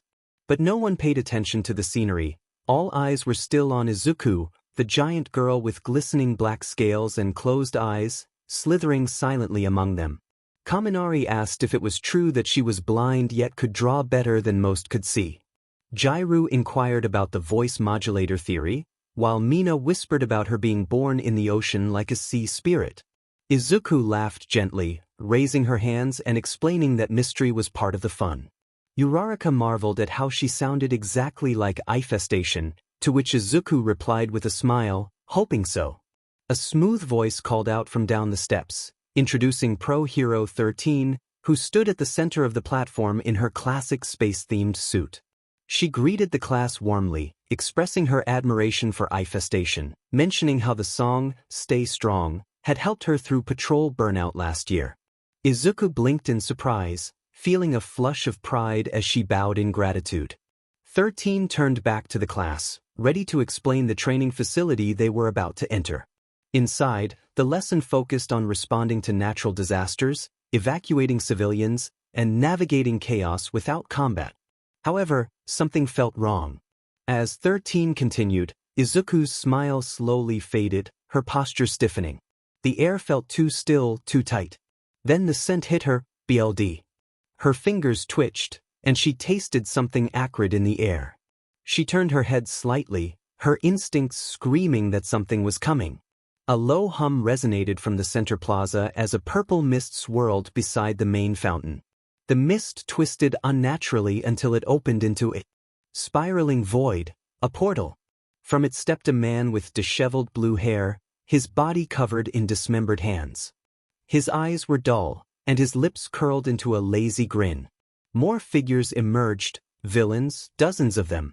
Last came a towering, gray-skinned monster with exposed muscles and a vacant stare, the Nomu. Screams erupted from the students. Aizawa barked for them to stay calm and turned to 13, instructing her to protect the class and pointing to Izuku. Izuku blinked, stunned, and asked if Aizawa was going down there. He pulled down his goggles, his scarf snapping into readiness. He replied that if he didn't, the villains would come up. She swallowed hard, concerned for his safety, but he told her to stay safe before he jumped down the steps into the battlefield. Izuku watched as Aizawa hit the ground like a ghost, his scarf flying out, legs already in motion. He was fast, darting through the first group of villains, disabling them with precise strikes. His erasure activated repeatedly, nullifying quirks before they could manifest. He moved like a phantom through the smoke and rubble, and Izuku couldn't take her eyes off him. The fight had begun, but something worse was still coming. The smoke from the explosion hadn't even cleared when a swirling purple mist broke past Aizawa's line of defense, appearing behind the students, near 13, Izuku, and the gathered Class 1A members. The fog was unnatural, crackling with power, forming a humanoid shape with a glint of metal within the haze, 𝗀𝗧𝗟𝗘. 13's visor gleamed as she instructed everyone to stay behind her, but two figures leapt forward before she could act, Bakugo and Kirishima. Bakugo roared as he detonated an explosion in midair, while Kirishima shouted, swinging his hardened fists.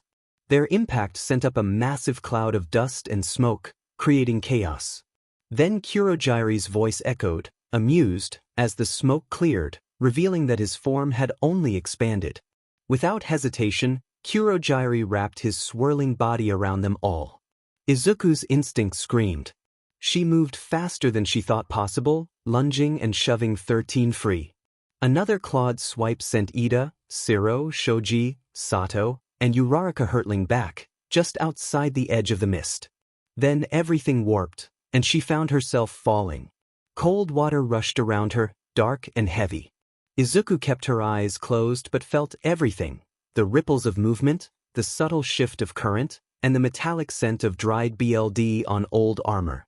She turned her head, sensing something fast approaching. Instinctively, she shot away, her tail thrashing and propelling her forward like a missile. She slammed into the underside of a shipwrecked boat, the wood creaking as water surged around her. She surfaced to hear 𝗧𝗬𝗧𝗟 pulling herself aboard, dragging 𝗀𝗱𝗃 by one arm. Izuku asked if anyone else was with them, and 𝗀𝗬𝗧𝗟 replied flatly that it was just the three of them. Izuku's body tensed as she sensed too many presences in the water. A voice called from below the waves, taunting them. Izuku grimaced, rolling her eyes beneath her lids before turning to her allies and quickly asking about their quirks. 𝗀𝗬𝗧𝗟 explained her frog-like abilities, while 𝗀𝗱𝗃 excitedly mentioned his sticky ball. Izuku blinked slowly, realizing how nearly useless that was in their situation. She then proposed a dangerous idea. She could blind the villains underwater, instructing 𝗀𝗬𝗧𝗟 and 𝗀𝗱𝗃 to cover their eyes until she gave the signal. 𝗀𝗬𝗧𝗟 agreed without hesitation, but 𝗀𝗱𝗃 hesitated until Izuku smacked him into the boat wall, telling him to stop whining. She slithered to the edge, feeling the water pulse again as the villains closed in, confident and unaware. She dove into the water, sensing movement all around her, taunting laughter and blades dragged through the water. Then her eyes snapped open, and brilliant green light pulsed outward, illuminating the ocean like a bomb had gone off.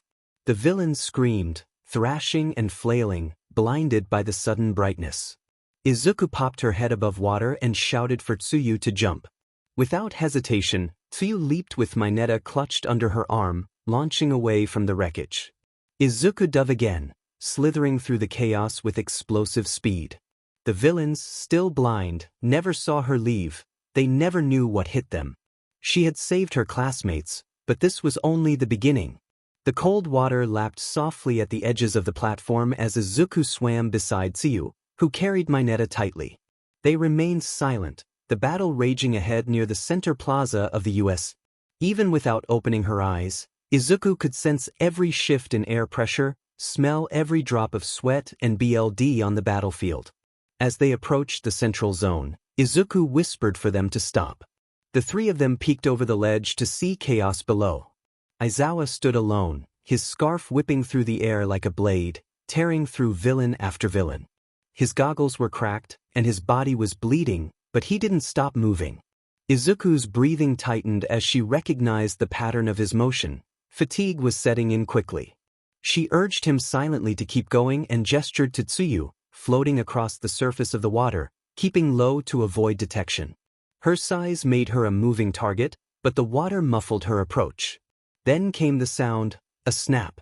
Izuku's eyes cracked open slightly as she lifted her head toward the noise. Aizawa was down, and the creature standing above him was enormous, a hulking mass with exposed brain and glowing eyes devoid of thought. The Nomu gripped Aizawa's arms tightly. Another snap echoed, and Izuku bit down a scream. The pain wasn't hers, but it felt like it was. Then she heard a new voice behind 𝗀𝗬𝗧𝗟, praising Aizawa. It was Shigaraki, his hand hovering inches from 𝗀𝗬𝗧𝗟's face. But nothing happened. Aizawa remained conscious, erasing the villain's quirk, his eyes bloodshot and face mangled. He held on for one final second before the Nomu smashed his head into the concrete. That was it. Izuku stood up to her full height, her shadow looming over the ledge. Her breath trembled as every eye on her body began to glow, faint red pulses flickering beneath her lids. 𝗀𝗬𝗧𝗟 turned, calling her name, but Izuku didn't answer. She slithered past her slowly, her tail dragging behind her with menace. A tremor rolled through the earth. Shigaraki turned, his fingers twitching in surprise. Then Izuku's punch barreled through the air, but the Nomu caught it, its claws clamping around her fist and stopping her momentum. Yet it wasn't enough. The Nomu's arm shuddered, its flesh caving inward from the sheer force of her strike. Izuku's raw strength had shattered the monster's forearm. Without hesitation, she grabbed the other side of its arm and tore it away. The Nomu howled in response. She swung the massive dismembered arm like a club, sending Shigaraki flying backward into the fountain. Izuku turned, her eyes glowing beneath their lids. She faced 𝗀𝗬𝗧𝗟 and 𝗀𝗱𝗃 and instructed them to drag Aizawa up the stairs. 𝗀𝗬𝗧𝗟 stared in shock, but Izuku's voice cut through the air with urgency, reminding her that this situation was different from the shipwreck. 𝗀𝗬𝗧𝗟 nodded slowly, bent down, and carefully began dragging Aizawa, with Mineta scrambling after her. Izuku exhaled, the glow beneath her eyelids intensifying. The water steamed where the 𝗏𝗡 stood, its remaining arm clenched tight as it rose to its feet, towering and muscular. Izuku cracked her knuckles, her entire body pulsing with rage and restraint. All around her, villains watched from a distance, afraid to blink. One wrong move could mean their end. The rubble of the USJ echoed with groans and broken glass. From her vantage point, Izuku saw Tsuyu and Mineta dragging Aizawa's limp body toward the stairwell. Relief flickered inside her, but there was no time to breathe. The 𝗏𝗡 stood again, its massive frame rising from the fountain, its newly regenerated arm twitching into place. Across from it, Shigaraki slowly sat up, his laughter rasping through his throat, taunting Izuku about the 𝗏𝗡's regeneration. Suddenly, a loud crack echoed across the plaza as the 𝗏𝗡's severed hand struck Shigaraki's face. Izuku muttered for him to be quiet, her body shifting forward, but the 𝗏𝗡 had already closed the gap. Its punch came like thunder, wind howling in its wake. Izuku barely brought her arms up in time, the impact sending her flying backward, her jacket shredded. She slammed into the ground near two massive slabs of concrete. Gritting her teeth, Izuku dug her claws into the slabs, gripping them tightly. She moved quickly, closing the distance with frightening force. She slammed one piece of rubble into the 𝗏𝗡's chest and another into its leg. The 𝗏𝗡 reeled but retaliated, shattering one of the rubble gauntlets. Izuku hissed and ducked low, swinging with the remaining chunk.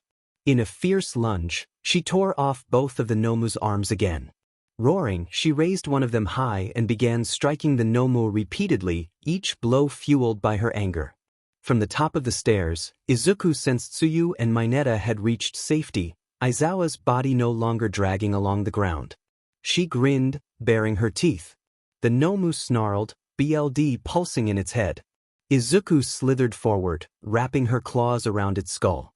She pulled its head up toward hers and opened every eye on her body point blank. The 𝗏𝗡 screeched in pain, thrashing in her grip.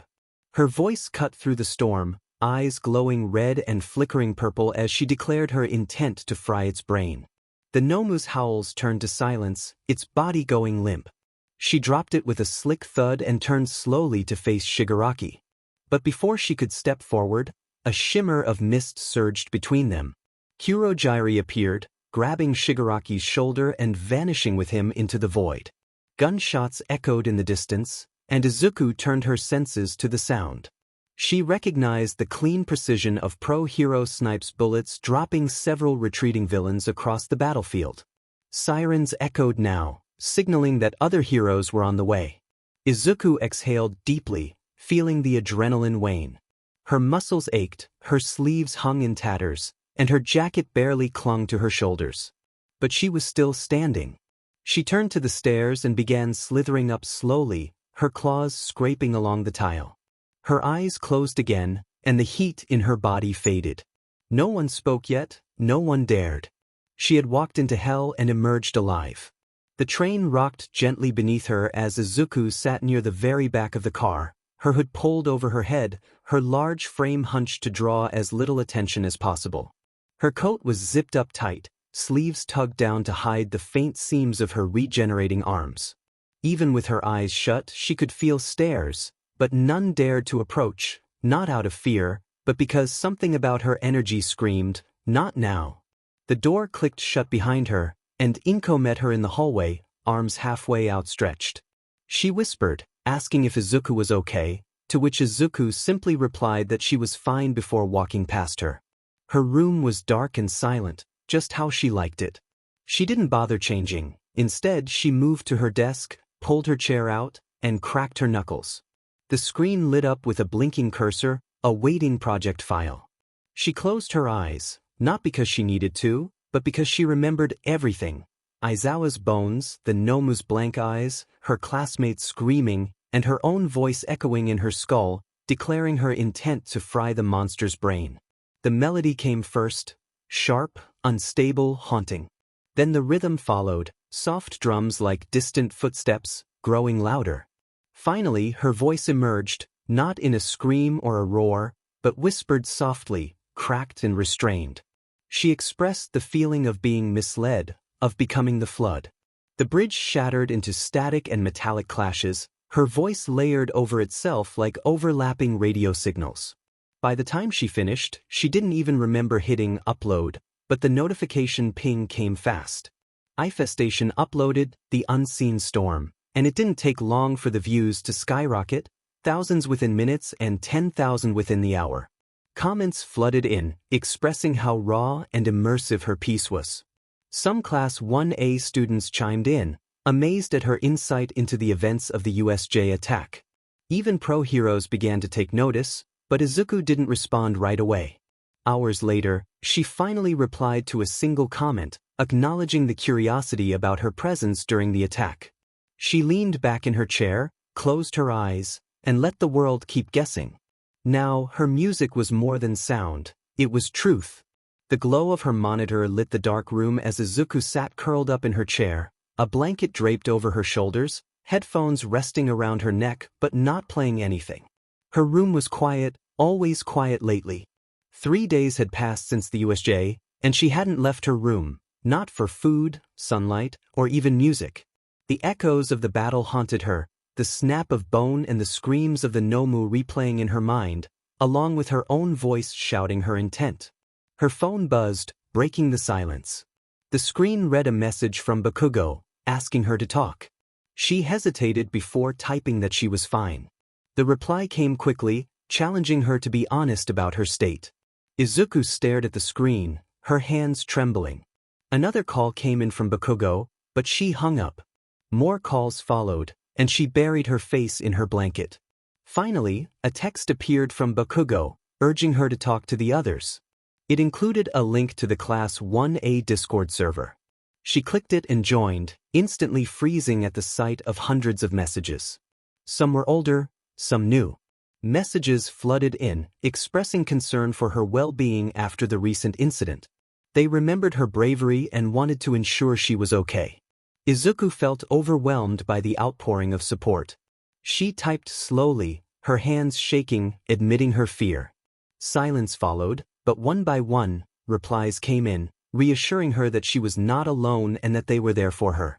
Tears streamed down her cheeks as she realized the weight she had been carrying was shared among her friends. The meeting room at 𝗧𝗟𝗃 was silent, the only sound coming from the projector displaying footage of the 𝗧𝗟𝗃 incident. The core faculty sat in a semicircle, their expressions grim as they watched the events unfold. 𝗀𝗚 calmly directed the playback, and the footage showed the 𝗀𝗚 rising from the rubble, with Izuku standing defiantly before it. The creature's attack sent shockwaves through the area, and the faculty watched in awe as Izuku used her quirk to defend herself. They noted the power she wielded, recognizing the gravity of her actions. As the footage continued, they saw her unleash her abilities with raw intensity, defeating the 𝗀𝗚. The room fell silent as they processed what they had just witnessed. Izawa spoke up, acknowledging Izuku's fear and the weight of her actions. 𝗀𝗚 emphasized the importance of guiding her through this experience, suggesting they teach her how to manage her power. Izuku, meanwhile, was still in her room, feeling the warmth of her friends' support through the Discord server. Even Bakugo was present, quietly offering his presence. Yet, when she muted the chat, the silence returned, heavy and daunting. She noticed a message from Principal 𝗀𝗚, extending a formal invitation to join you as a student. Izuku's hands shook as she read it, feeling unworthy of such an opportunity. She typed back her refusal, her heart heavy. 𝗀𝗚 responded quickly, offering her a different path, a faculty proposal for a class on emotional resilience and quirk harmony aimed at helping students with similar struggles. Izuku's breath caught as she realized the potential impact she could have. With newfound determination, she typed her acceptance, feeling a glimmer of hope. 𝗀𝗚's warm reply brought a smile to her face, and she envisioned a new beginning. The school day had just begun, with the sounds of excited students echoing in the distance. Izuku remained in her quiet space, her senses attuned to the world around her. A knock on the door interrupted her thoughts, signaling the start of her journey to help others like herself. Just tilted her head toward the sound, softly indicating that the door was open. The door creaked as a new student entered, a boy in a standard uniform, though his jacket was a bit oversized and his shoes showed signs of wear. He had messy gray hair and red-tinted glasses that darkened in the light. Izuku guessed his quirk had something to do with light sensitivity. He asked if this was the Eyefestation room. Izuku smiled gently and welcomed him inside, explaining that it was just a place to breathe. As he stepped in cautiously, his eyes darted around the room, taking in the board games, soft furniture, and the untouched radio. He remarked that it didn't look like a classroom. Izuku clarified that it wasn't a traditional classroom. The boy blinked at her massive silhouette in the bean bag, the faint outlines of her closed eyes beneath her hoodie sleeves, and her long black tail coiled calmly at her side. He murmured that she was really Eyefestation, expressing surprise at her appearance. She smirked and prompted him to elaborate, but he quickly shook his head, stammering that he thought she would be more musical. Izuku suggested they pick a board game, and after a moment of hesitation, he glanced toward a shelf and mentioned, "Guess who?" They set it up on the short table between them. As they played, the awkward silence faded, and the boy's shoulders relaxed.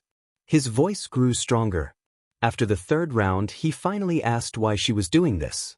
Izuku paused before answering honestly, explaining that someone once made her feel like she didn't belong, and now she wanted to ensure others didn't feel the same. The boy looked down at his hands and shared that his quirk made people dizzy if they looked directly at him in sunlight, and his last school tried to isolate him or make him wear blackout cloaks. Izuku nodded slowly, reassuring him that he wasn't broken or dangerous for existing, and that he was welcome here.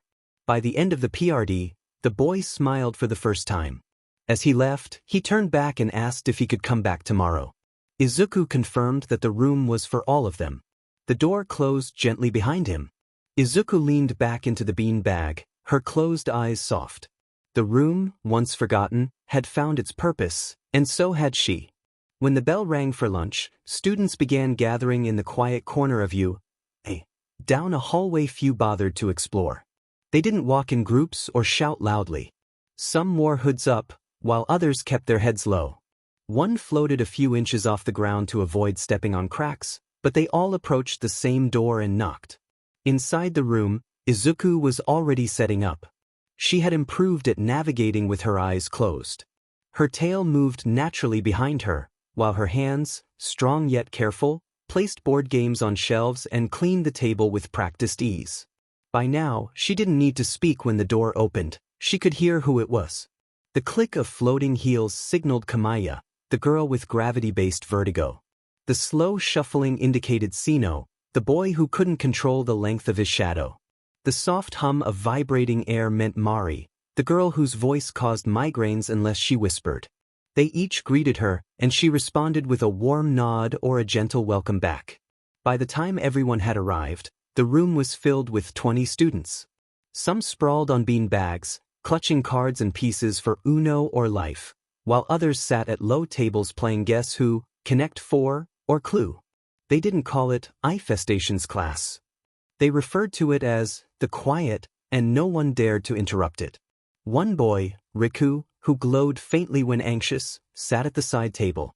His light flickered as he spoke about how his teacher last year had told him to wear blackout paint because he was distracting. Another girl, with transparent skin, shared that her parents thought she would become invisible one day, but she was just translucent, like a ghost nobody wanted. Mari reached over the table, her fingers trembling, and reassured him that he wasn't a ghost. He was just different. Izuku, listening nearby, smiled softly. She didn't need to talk all the time. Sometimes just being there was enough. When someone cried, tissues were already nearby. When someone was silent, another filled the space with gentle chatter about a game. When the air felt heavy, Izuku turned on the small radio, and light jazz or ambient piano filled the atmosphere. In this room, no one needed to be strong or perform. They could just exist. When the final bell rang, the students packed up slowly, most reluctant to leave. A few stayed behind to help her clean. Riku carefully refolded the blankets, and Mari adjusted the speaker. Before leaving, 𝗀𝐻𝐿 turned back to thank Izuku for making a place for them. Izuku smiled gently and replied that they had made it. She just kept the door open. The air in U.S. training field was thick with focus. Class 1A was training harder than ever, not because they had to, but because she believed in them. Aizawa stood at one end of the training field, arms crossed, with bandages still covering parts of his arms from the USJ incident, yet his glare remained sharp. At the other end, sitting atop a crate with her tail curled around the base, was Izuku. She didn't yell or command, she simply watched, her eyes still closed but her ears and instincts hyper-aware. Kaminari blasted electricity too wide, and Izuku quietly advised him to widen his stance and control the output instead of forcing more. Jairu's heartbeat raced too fast during sound bursts, and she advised him to let the beat flow through him rather than from him. Ida focused too much on straight lines, and she reminded him that not every battle is on a racetrack, he needed angles. 𝗧𝗏 lacked vertical awareness, and she suggested he use his tape like a spider, not a turret. One by one, Izuku spoke, always calm and precise. When she wasn't sure how to fix something, Aizawa stepped in, blending instinct with experience. They were a strange team, the exhausted Eraserhead and the gentle voice of Eyefestation, but it worked. Mina trained with Kirishima, both pushing each other until they collapsed. Tokoemi learned to close his eyes and feel with dark shadow. Shoji sparred blindfolded against Jairu's sound maze to enhance detection. Even Bakugo, loud and prideful, paused once after Izuku said that precision wins wars, adjusting his approach without a word. One night, Aizawa caught Izuku watching the class from the shadows of the field long after everyone had left. He remarked that she was still there, and she shrugged, explaining that she liked the silence after effort. He paused before adding that they trusted her. She replied that she was trying to earn that trust. He reassured her that she already had. When the week ended, the class stood taller, their movements sharper, and their eyes more focused. They had trained not just their bodies but also their minds, tactics, and confidence. They were no longer the same kids who walked into you. They were becoming heroes, and they owed part of that transformation to the monster girl in the corner who saw everything even with her eyes closed. The waiting room buzzed with nervous energy as students stretched, paced, and muttered to themselves.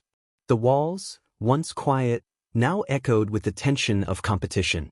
Class 1A stood in a loose circle, each member eyeing the closed door that led to the stadium tunnel. Bakugo cracked his knuckles, Jairu adjusted her jacks into her gauntlets, and Kirishima bounced lightly on the ball of his feet. Even Tokoemi's shadow twitched with anticipation. Then, the sound of something heavy slithering echoed through the hall, drawing their attention. Izuku Midoriya, known as Eyefestation, entered the room, her massive form casting a long silhouette across the polished floor. She spoke calmly, emphasizing the need for no hesitation, as the other courses would not hold back. Her eyes remained closed, but the glow beneath her eyelids flickered with fierce encouragement. Class 1A nodded in agreement, and Bakugo grinned, ready for the challenge. The crowd roared as Present Mix's voice exploded through the stadium speakers, welcoming everyone to the U.S. Sports Festival.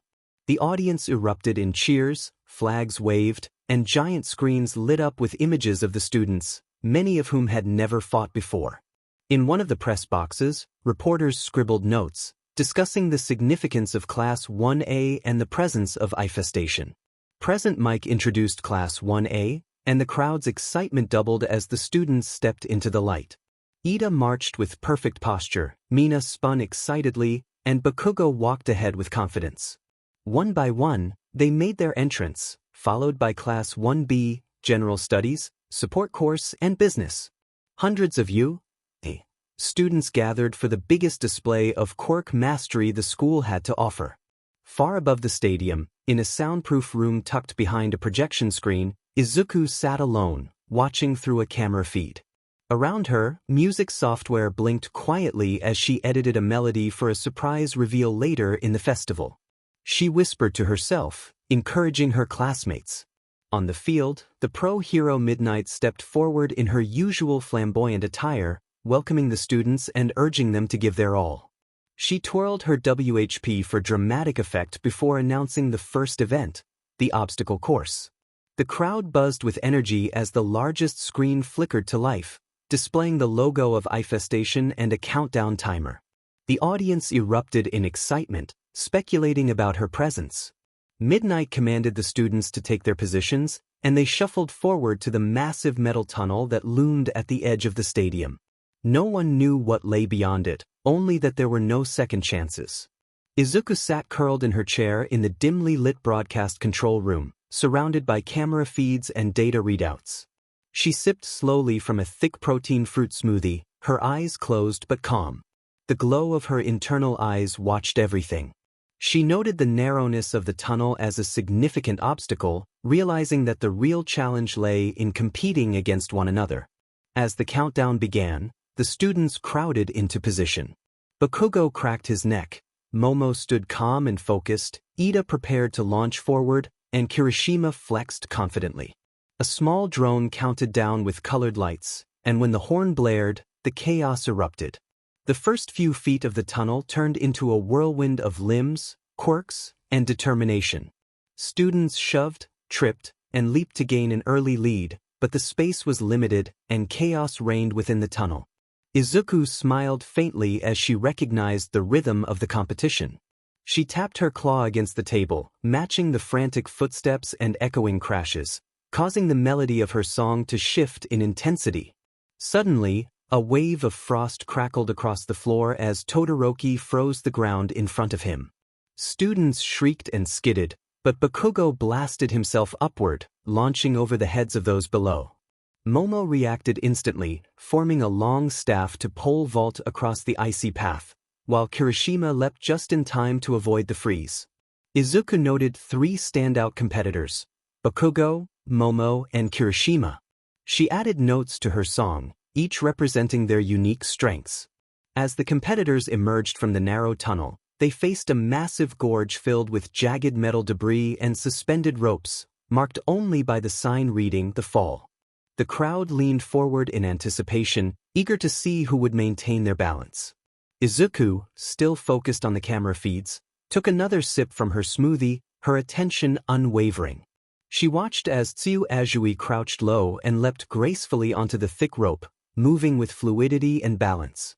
Amused, Izuku tapped into the audio mix, adding a light string trill to symbolize Tsuyu's steady grace. This time, Todoroki took a different approach. Instead of crawling, he froze the rope beneath him, creating a thin, shimmering layer of ice. He then slid across it, calm and upright, like a specter gliding on a wire. Izuku paused her sip, intrigued. She quickly typed a note into her track: "Chill elegance over danger. Effortless brilliance. Needs a colder harmony layer." As the frontrunners entered the final leg of the course, a minefield stretching over half a kilometer, the crowd gasped at the sound of small, concussive blasts. Though non-lethal, the explosions were loud enough to throw students off course. 𝗧𝗏 was sent flying, 𝗀𝗏 narrowly avoided a detonation, and Mineta stumbled, his purple ball bouncing in panic as he tried to regain his footing. Students were scattered in every direction, but amidst the chaos, 2 figures carved a path: Bakugo and Todoroki. Izuku leaned forward, one claw tapping her temple as she switched cameras rapidly, analyzing the scene. Todoroki moved slowly and deliberately, freezing the ground in front of him to minimize the triggers with precision. Bakugo, on the other hand, created pure chaos. He blasted through the field, sending mines flying and shockwaves rippling behind him, refusing to lose momentum. Izuku smirked, acknowledging their contrasting styles. She layered drum beats into her mix. Bakugo's track was violent and rapid-fire, while Todoroki's was cold and steady, like snowfall over steel. Imagining her own strategy, she thought about detonating half the mines beneath them, launching over the chaos to land ahead. Just then, the camera feeds pinged with the announcement of the winner, Katsuki Bakugo. The stadium erupted into cheers as he crossed the finish line, smoke trailing from his feet, a wide scowl on his face. Izuku slumped back in her seat, sighing. She adjusted her mix, typing in the final lyrics for this section of the track. Even explosions fear the first one to jump. The clock above her screen ticked down, showing 47 minutes until her new song dropped. The fans were waiting, as was Class 1A. Izuku narrowed her focus again, her eyes glowing behind closed lids, sensing that the 𝗀𝗟𝗡 was still to come. As the last few students stumbled across the finish line, the massive crowd inside 𝗀𝗧𝗏's stadium roared with applause. The arena buzzed with excitement, pride, and a touch of surprise. Fans of all ages stood up, waving glow sticks and merchandise. While the students from all departments caught their breath on the field, the energy was not just about the race, it was about her. High above the field, on the stadium's digital banner, a glowing countdown clock ticked away. Eyefestation new song drop, 038. The Eyefestation logo pulsed with a slow, hypnotic rhythm, equal parts mysterious and iconic. Fans stared, eyes wide, phones out, streaming live commentary to every platform they could. Speculations filled the air about the upcoming track, with theories buzzing just as hard as Bakugo had during the minefield. Izuku floated slightly above her chair now, her tail coiled beneath her, smoothie on its third refill. Her fingers tapped lightly on the audio board while her mind processed the rhythm of the track she was building. Every camera feed provided her with inspiration, the ice under Todoroki's boots, the mines sparking behind Bakugo, Tsuyu's graceful rope hop, and Momo's improvised pole vault from earlier. She layered them in one by one, notes, synths, digital echoes of every student's strength and chaos, turning it into a rhythmic storytelling experience. But she wasn't smiling yet. She muttered to herself, noting that while the crowd cheered now, they had no idea what was coming. A few of her hidden screens showed Discord chats blowing up with excitement and speculation about the song. Present Mick's voice returned over the loudspeakers, pulling attention back to the field.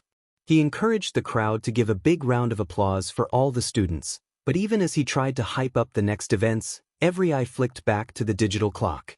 The second event had wrapped, leaving both students and the crowd with adrenaline still simmering in their veins. Now it was time for something lighter, the recreational games. This was a chance for students not at the very top of the leaderboard to win prizes and showcase their quirks in fun, non-combat challenges. The giant arena floor transformed in minutes as platforms shifted, inflatable structures inflated, and various stations were set up for games like ring toss with quirks, speed scavenger hunts, and mini obstacle runs. Present Mick's voice boomed again, announcing the start of the fun matches. Laughter, cheers, and commentary filled the stadium as teams from Class 1A, Class 1B, and General Studies competed. The light-hearted atmosphere was contagious, but even through the fun, the massive countdown clock loomed over the stadium like a second sun. With each tick of the clock, attention shifted away from the games. Even the competitors stole glances mid-run. From her quiet control room, Izuku's tail shifted lazily as she leaned forward over the mixer. Multiple monitors showed the recreational games from different angles, but her focus was no longer on the silly events. She had been finalizing the track for hours, smoothing every transition. The beat was ready, the hook was perfect, and the bridge was one of her best yet. Now, the world was seconds away from hearing it. As the clock hit 0, the crowd counted down the last 10 seconds together. 10, 9. As the countdown reached 1, the clock disappeared, replaced by Eyefestation's glowing logo, a shark fin silhouette merging with the outline of closed eyes. The stadium fell silent.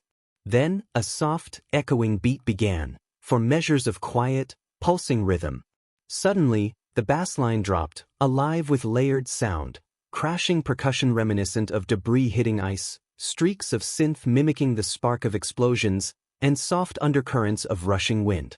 The song, Pulse of the Arena, resonated through the air. The first verse described competitors dashing through the tunnel, their breath sharp in the dark, cold rising from the ground. Metal hands pushed forward, striking through the crowd, as some leaped, some vaulted, and some refused to bow. The chorus urged everyone to feel the pulse of the arena and hear the roar in the sky, emphasizing that every heartbeat was a battle and every step worth the try. From the mines to the rope, from the ice to the flame, each competitor carried a spark, though no two burned the same. In the second verse, some raced on hardened will, unbreakable as stone, while others danced through chaos, making speed their own. An electric current flowed through the arena, a shadow guarding the way, and freedom was carved where the trapped could stay. The bridge referenced a hero's struggle, where half the fire slept, locked behind frost and steel, while the other side screamed to be felt and to be real. The cold crown remained untouched by its twin, frozen walls guarding what could have been. The second chorus echoed the first, urging everyone to let the rhythm ignite, with every heartbeat a weapon and every glance a fight. From the leap to the grind, from the strike to the throw, each carried their light in the ways they knew. As the breakdown unfolded, minds sparked like meteors, scattering the brave, yet they rose from the dust, every loss, every save. A rope swung between worlds, a leap over fear, as the crowd's voice thundered, every hero could hear it. By the final chorus, the crowd erupted in cheers. Phones lit up in a forest of glowing screens. The recreational games practically froze as competitors paused mid-event to listen. Present Mike, for once, was speechless, while Midnight covered her mouth in awe.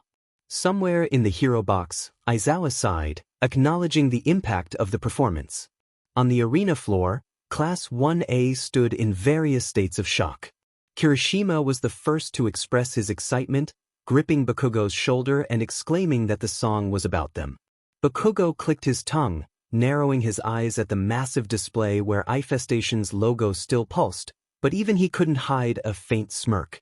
Tsu tilted her head, wide-eyed, noting that a frog had been mentioned. Jairu vibrated with energy, pointing out that a reference to Todoroki was unmistakable, while Todoroki simply crossed his arms, acknowledging that she had noticed him. Mina spun in a circle, grinning, thrilled to be included in the song. Even Ida, usually composed, adjusted his glasses repeatedly, marveling at the lyrical construction that mirrored each skill set without overtly naming them. From the stands, students from other courses buzzed in disbelief. Eyefestation had not only been watching but had crafted a track that captured the essence of the events before the sports festival was even over. In the control room, Izuku's tail tapped lazily against the floor, matching her still thudding heartbeat. Her other eyes, safely behind protective glass, swept over the multiple camera angles of the arena. She observed her classmates reacting, pointing, and whispering, a small smile tugging at her lips as she muttered under her breath that she was glad they liked it. As the recreational games wrapped up and the next event was prepared, the internet was already ablaze. On Twitter, #PulseOfTheArena shot to trending in less than 15 minutes. The YouTube upload, which had gone live simultaneously with the stadium premiere, was racking up millions of views. Comments flooded in, with fans expressing their amazement and speculating about the references in the song. Back in Class 1A's waiting room, the break between events provided a chance to regroup. Kaminari eagerly asked who had Eyefestation's number, suspecting it couldn't be random. All eyes turned to Bakugo, who glared in response, insisting he had nothing to do with it. Meanwhile, Izuku, watching through a discreet camera feed in the control room, shook her head, sipping another protein smoothie, knowing the truth. As the recreational games continued, Class 1A regrouped in their waiting room, buzzing with leftover energy from the crowd's cheers. Ojiro, however, sat in the corner, silent, his tail limp against the floor. His usual sharp posture was gone, shoulders slumped forward, gaze fixed on his hands. He had walked out of the ring, not by choice, but because his mind had been taken over by someone else's quirk. The crowd's boos and gasps had snapped him awake, too late to fix it, and it burned. Izuku approached quietly, lowering herself into a beanbag chair beside him. She let the silence breathe between them before Ojiro muttered that he hadn't even fought, just walked out like an idiot. Izuku tilted her head, her closed eyes softening as she reassured him that he hadn't lost because he was weak, but because someone hadn't fought fair. Ojiro expressed frustration, wishing his will had been stronger so that the quirk wouldn't have worked on him. Izuku shook her head, reminding him that quirks didn't work that way and he shouldn't blame himself for another person's ability. Ojiro leaned back, reflecting on how everyone else had pushed so hard. Izuku tapped a claw against her armrest, her voice calm yet firm, encouraging him to prepare for quirks that didn't confront him directly. She urged him to train his senses and ground himself in ways that couldn't be stolen by suggestion, assuring him that he was already strong and could add awareness to that. Ojiro's eyes lifted slightly, questioning if he could really do it. Izuku grinned, showing her shark-like teeth, and affirmed that she knew he could, reminding him that he had more fight in him than he thought. Don't let one trick make you forget that. For the first time since his loss, Ojiro's tail twitched with something other than shame. It swayed lightly behind him, curling with renewed resolve. He expressed his gratitude quietly, feeling a sense of relief. Izuku leaned back into her beanbag, her tail coiling around the base of her chair, affirming that she was there to support him. The weight on his shoulders hadn't vanished completely, but it felt lighter. Ojiro knew that the next time someone tried to break his will, he'd be ready. The waiting room was calmer now. Some students chatted in clusters, while others sat alone to reflect on their matches. 𝗧𝗧𝗟 leaned back against the wall, arms crossed, still in his gym uniform. A chunk of frost clung stubbornly to the sleeve of his jacket, slowly melting into a damp patch.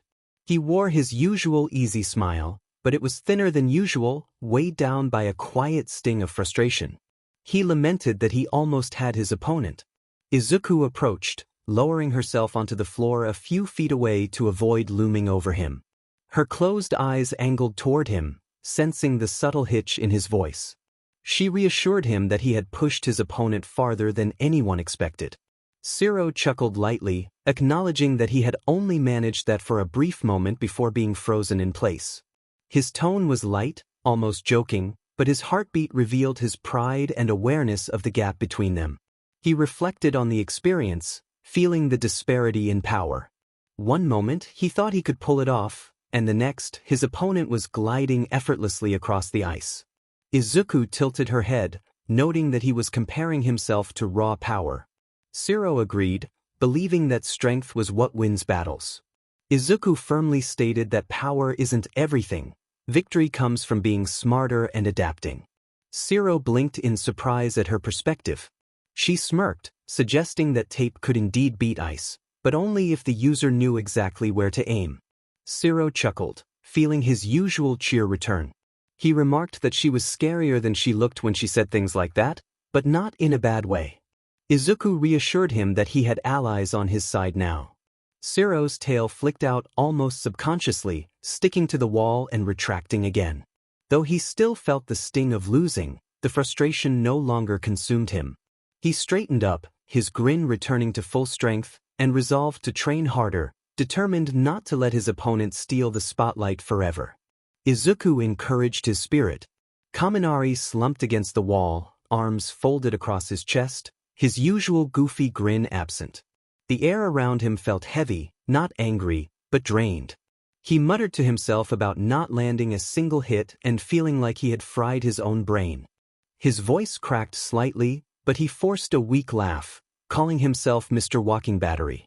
Izuku approached him, her tail whispering softly across the floor as she settled beside him.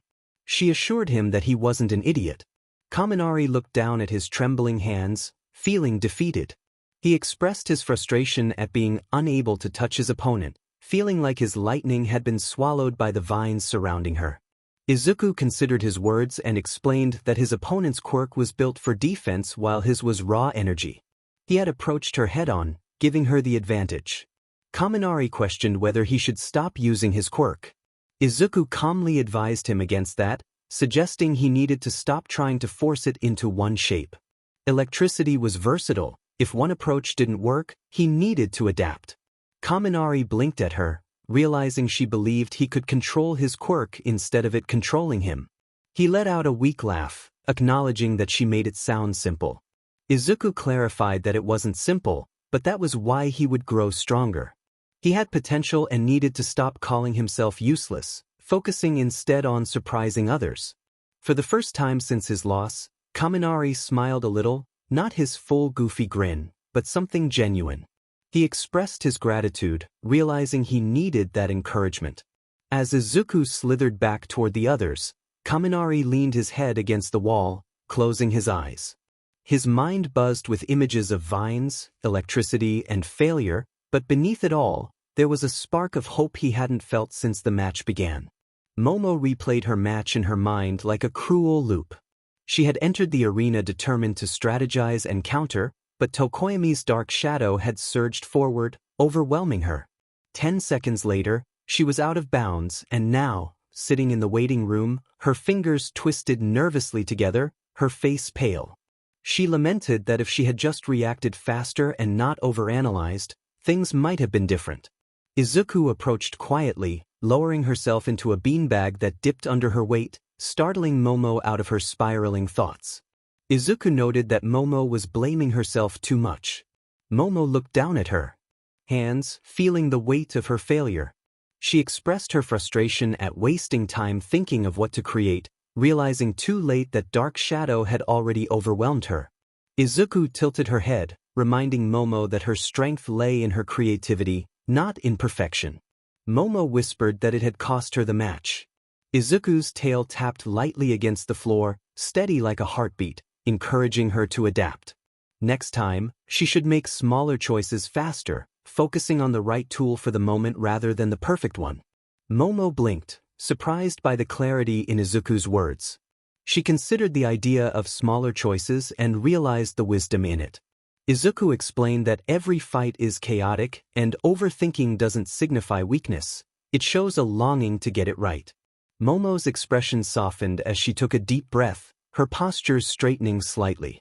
She acknowledged that she hadn't thought of it that way, and Izuku offered her a small, toothy smile. "That's why I'm here." For the first time since her loss, Momo's mind quieted, not perfectly, not completely, but enough. Enough to believe that the next time she stepped into an arena, she'd step in differently. The nurse's office smelled faintly of antiseptic, quiet except for the soft hum of machinery. Uriarika lay propped against a pillow, bandages wrapping her arms where burns had marked her skin. Recovery Girl hovered nearby, checking her vitals with a practiced eye. Despite the sting, Uriarika smiled faintly, believing she had given her all. The door opened with a gentle creak as Izuku entered, her massive form lowering carefully so she wouldn't block the light. Recovery Girl gave her a look, not unkind but questioning. Izuku nodded once, silently asking permission. The old heroine sighed, then shuffled out with her cane. Now it was just the two of them. Izuku sat down beside the bed, her tail coiling neatly beneath her. She acknowledged Uriarika's effort softly. Uriarika turned her head, blinking. She felt the weight of her defeat. She had given everything she had, every trick, every ounce of strength, yet it still wasn't enough. Izuku's closed eyes softened as she spoke about the nature of competition. Sometimes, despite fighting with all one's heart, the outcome could still be a loss. Uriarika's eyes watered slightly as she clenched her fists. She questioned the purpose of her struggle if she couldn't win even when she tried so hard. Izuku leaned forward, her voice low and steady, emphasizing that the point was in the effort she had put forth. She had shown everyone that she wouldn't back down, and that mattered more than a single victory. Uriarika sniffled, wiping her eyes, seeking reassurance. Izuku nodded, affirming that she had made her opponent fight seriously, something no one else could do. Uriarika let out a shaky laugh, feeling a little lighter. She wasn't fully healed, not physically, not emotionally, but the crushing weight of failure eased just enough. As Izuku left, Recovery Girl returned, grumbling about students pushing themselves too far. Uriarika leaned back into her pillow, her thoughts calmer. She still lost, but she wasn't defeated. Deep down, she knew that the next time she fought, she'd fight even harder. The festival had moved on, but not every student left the arena with their spirit intact.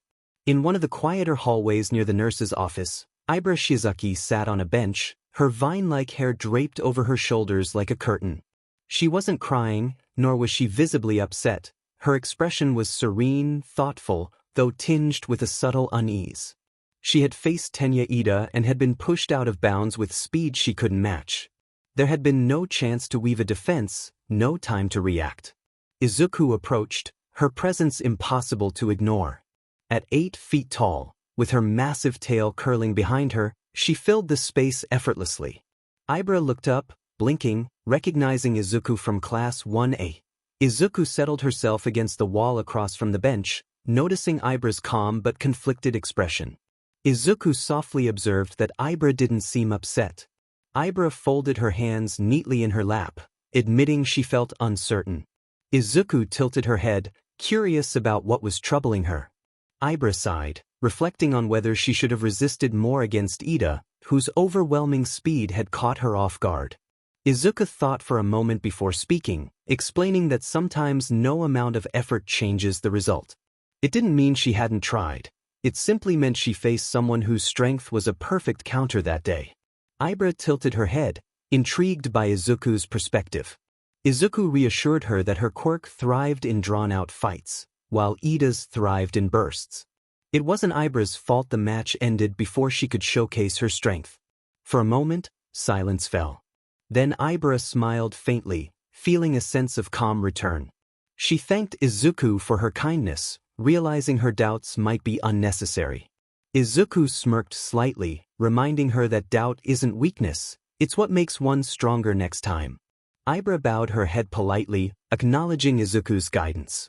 As 𝗧𝗘 rose from the bench, she clasped her hands gently, expressing a longing to meet again under different circumstances. Izuku inclined her head, affirming they would. With that, the vine-haired girl walked gracefully back toward her class, feeling a little lighter than before.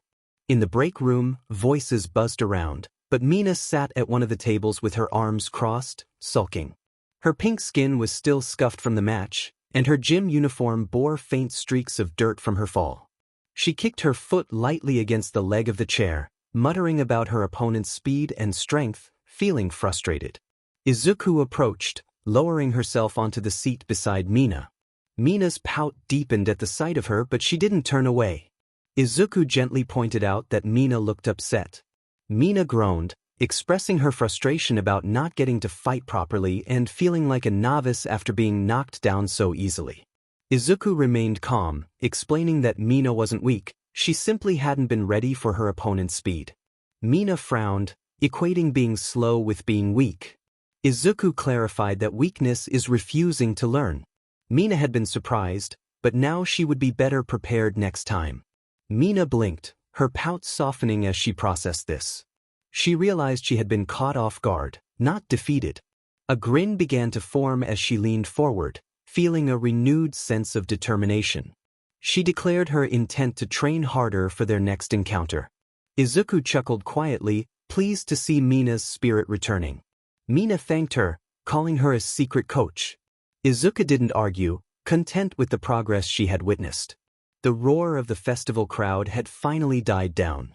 Bakugo was still fuming, even in victory, as the buzz of the awards ceremony lingered in the air. However, Todoroki had already slipped away, as if the spotlight burned too brightly. Izuku found him in one of the back corridors, where the cheers could not reach. He leaned against the wall, his hand flexing unconsciously, frost still clinging to his sleeve. His face was calm, unreadable, but the uneven rhythm of his breath and the weight of his silence told another story. Izuku approached, her tail whispering across the floor. Todoroki's heterochromatic eyes flicked toward her, surprised but not defensive. Izuku acknowledged his effort, noting that he fought hard. Todoroki replied flatly that he lost, his voice devoid of bitterness, just hollow. Izuku pressed on, stating that he didn't lose because he was weak, but because he only used half his power. At this, Todoroki's jaw tightened, and his gaze dropped to the floor as he murmured that it wasn't his to use. Izuku tilted her head, her closed eyes softening as she reassured him that it was indeed his, both the ice and the fire. Todoroki's fists clenched as he expressed his fear that the fire represented more than power. It was a part of him that he felt would allow someone else to win, to control him. His voice cracked, revealing a glimpse of the fear hidden beneath his calm exterior. Izuku slithered closer, lowering herself so her massive form didn't loom over him. Her tone was steady, firm, yet kind as she explained that quirks belong to the individual, not to parents, fears, or those who have hurt them. She insisted that his quirk was not a curse but a gift that only he could control. She emphasized that whoever he feared could not take his body or will unless he allowed it. Todoroki looked up slowly, his eyes widening slightly as her words resonated with him. Izuku smiled faintly, her sharp teeth glinting, reminding him that he was stronger than his fear. For a long moment, Todoroki just stared at her. Then, quietly, he exhaled, and the tension in his shoulders eased a fraction. He promised to think about it, and Izuku nodded, satisfied. As she slithered away, Todoroki leaned back against the wall, lost in thought. For the first time, the fire inside him felt less like chains. The morning after the sports festival, Izuku returned to her class. Her students, a quiet collection of misfits who had found comfort in her little corner of UA, gathered eagerly around her. A few hadn't been able to sit in the stands the previous day, so when they asked if she might sing the sports festival song for them, Izuku agreed.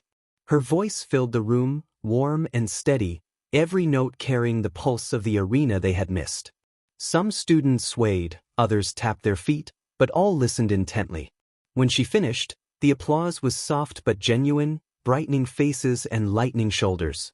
As the students drifted back into their own conversations, board games scattered across beanbags, and laughter bounced off the walls, Izuku leaned back in her chair, her tail curling neatly beneath her. Suddenly, there was a knock at the door, surprising her since all her students were already present. She called for the person to come in. The door creaked open, revealing 𝗀𝐻𝐿, who paused to scan the room with her hands tucked in her pockets. She hoped she wasn't interrupting. To her surprise, the students greeted her politely before returning to their activities, their expressions welcoming. Relief flickered across Jairu's face as she stepped inside. Jairu approached cautiously, her earphone jacks twitching slightly with nerves. She stopped beside the only free beanbag near Izuku and asked if she could sit. Izuku nodded, inviting her to take a seat. The beanbag sank as Jairu dropped into it, hugging her knees for a moment before finally speaking. She wanted to ask Izuku something. Izuku tilted her head, encouraging her to continue.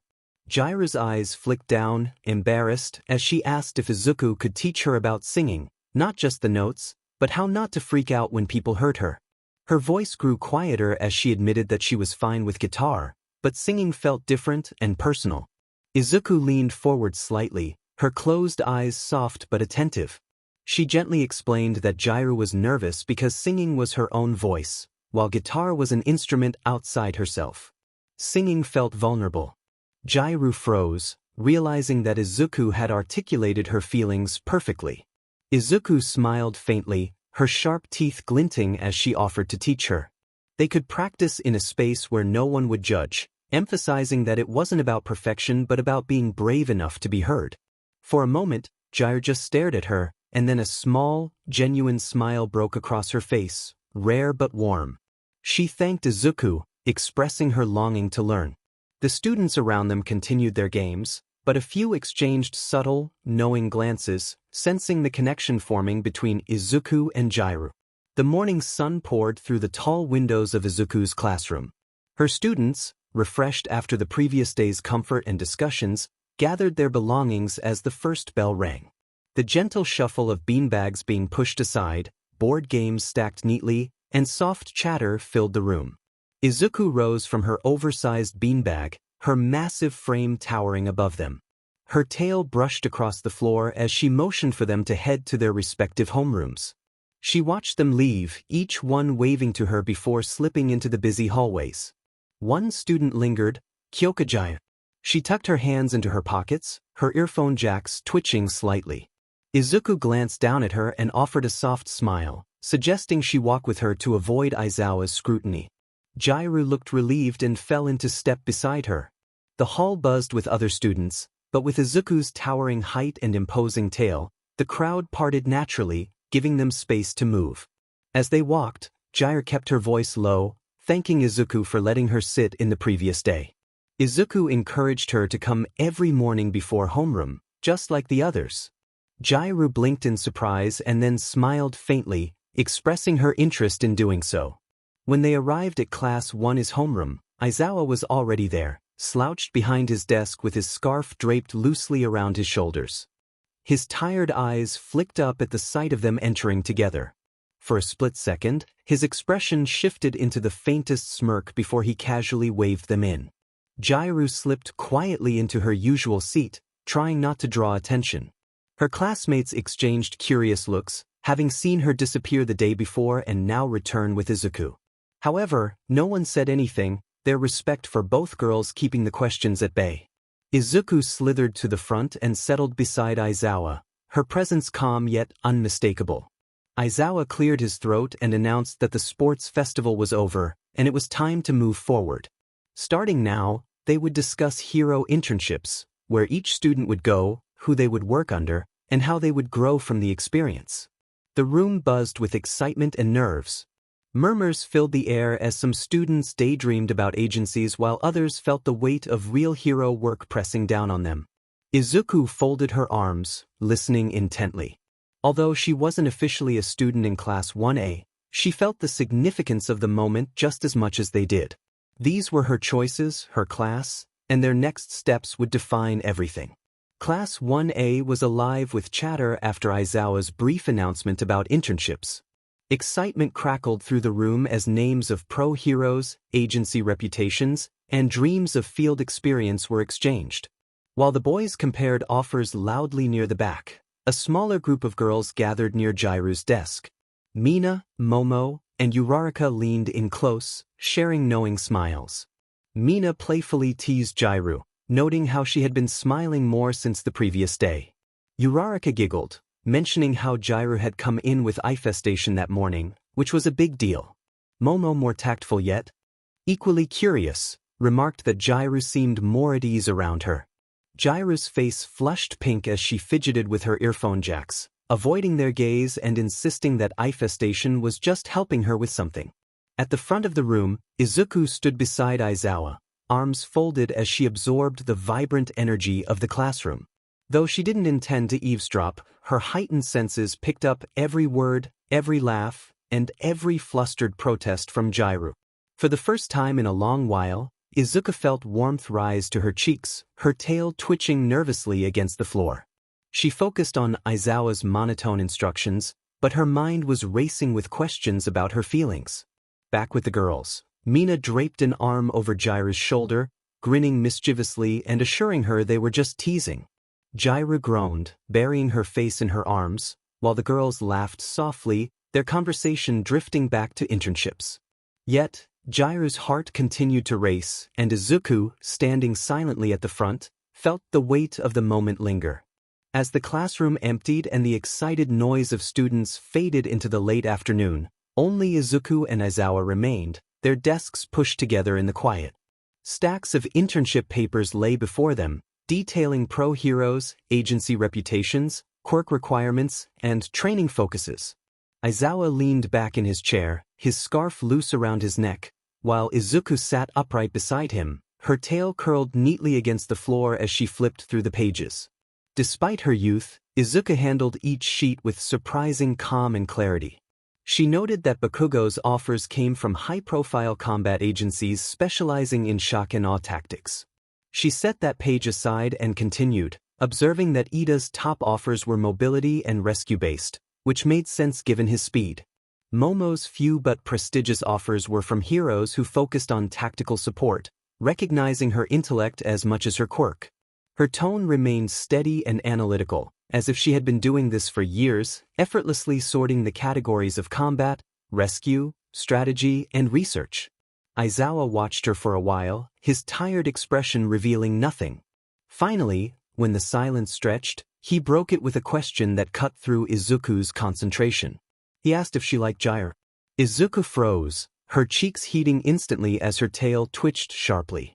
She stumbled over her words, panic rising within her. Aizawa remained still, his gaze unreadable, clearly wanting to see her reaction. Izuku's blush deepened, glowing faintly beneath the dark patterning of her scales. She turned her face slightly, attempting to regain her composure. She insisted that it wasn't like that, explaining that J.Iru had simply asked for help with music. Aizawa raised an eyebrow, unconvinced but uninterested in pressing further. He leaned back in his chair, as if nothing had happened. Izuku returned to the papers, but her mind was no longer on internships. Her heart raced, and her blush lingered. She told herself it was ridiculous. J.Iru was just a classmate, a friend seeking guidance. Nothing more. Yet Aizawa's question forced her to confront feelings she wasn't ready to name. The words echoed in her mind. "Do you like J.Iru?" The next morning at U unfolded as usual. Class 1A sat in their classroom, absorbed in Midnight's history lecture.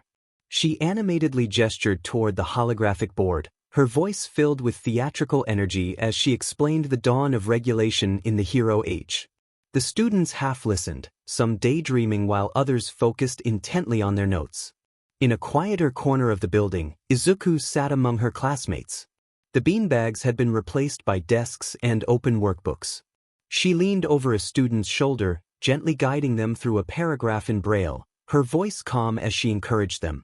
The peaceful atmosphere was interrupted when Aizawa entered, his scarf loose and eyes heavy but focused. He called for Izuku, informing her that Principal Nizu wanted to see her. The students stiffened in surprise as Izuku nodded, reassuring her classmates that she would return soon. As she followed Aizawa into the hall, the bustling energy of WhatIf surrounded them, students laughing, footsteps echoing, and teachers' voices rising from open doors. Yet, Izuku moved quietly, her senses attuned to everything around her. Beneath the surface, she felt a hum of unease pressing against her chest like static, a feeling that lingered all the way to the principal's office. The door creaked open to reveal Nizu, cheerfully perched on his oversized chair behind a desk stacked with papers and flickering screens. A porcelain cup of tea steamed gently at his side. Nizu greeted Midoriya warmly, expressing gratitude for her quick arrival. Izuku bowed her head politely before taking the offered seat, her tail coiling neatly and her posture respectful. Nizu's expression shifted as he addressed a serious matter regarding one of her classmates, Tenya Ida. Izuku tilted her head slightly, her closed eyes narrowing. Nizu nodded gravely, acknowledging the change in Ida's demeanor since the sports festival. He had become distracted and quieter, but there was an unsettling fire within him. Izuku's senses sharpened as she recalled his stiff body language and the slight tremor in his hands when he spoke to Bakugo, masking deeper turmoil with forced politeness. His brother, the pro-hero Ingenium, had been paralyzed, a tragedy that had clearly shaken Tenya.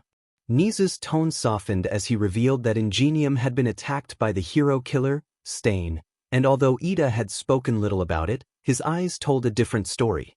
Izuku leaned forward, claws pressing against the edge of the desk, realizing the gravity of the situation. Nizu believed that Ida might take reckless action, and if he pursued 𝗀𝗏, it could lead to dire consequences. The weight of those words hung heavily in the air, causing Izuku's tail to twitch with unease. She questioned why Nizu had chosen her for this task, given the presence of experienced heroes like Eraserhead and All Might. Nizu explained that she possessed a unique ability to see what others overlooked, to listen and connect with people. His words resonated deeply within her, igniting a warmth in her cheeks. He reminded her of the time she had helped her classmates rise above their struggles, emphasizing that Ida needed her support now more than ever. Izuku's chest tightened at the thought of Ojiro, Momo, and Uraraka, recalling how she had steadied each of them. She wondered if she could do the same for Ida. When she asked what Nizu wanted her to do, he simply instructed her to watch him and speak to him if possible, guiding him back before his grief transformed into recklessness. Izuku took a moment to reflect, recalling her own experiences with overwhelming emotions. Finally, she resolved to help Ida, vowing not to let him fall. Nizu's relief was evident as he acknowledged her determination. As Izuku left the office, her thoughts swirled with concern. The hallways buzzed with ordinary life, but she felt the undercurrent of unease surrounding Ida. He was strong and principled, yet now, with the shadow of 𝗀𝗏 looming over him, he was vulnerable.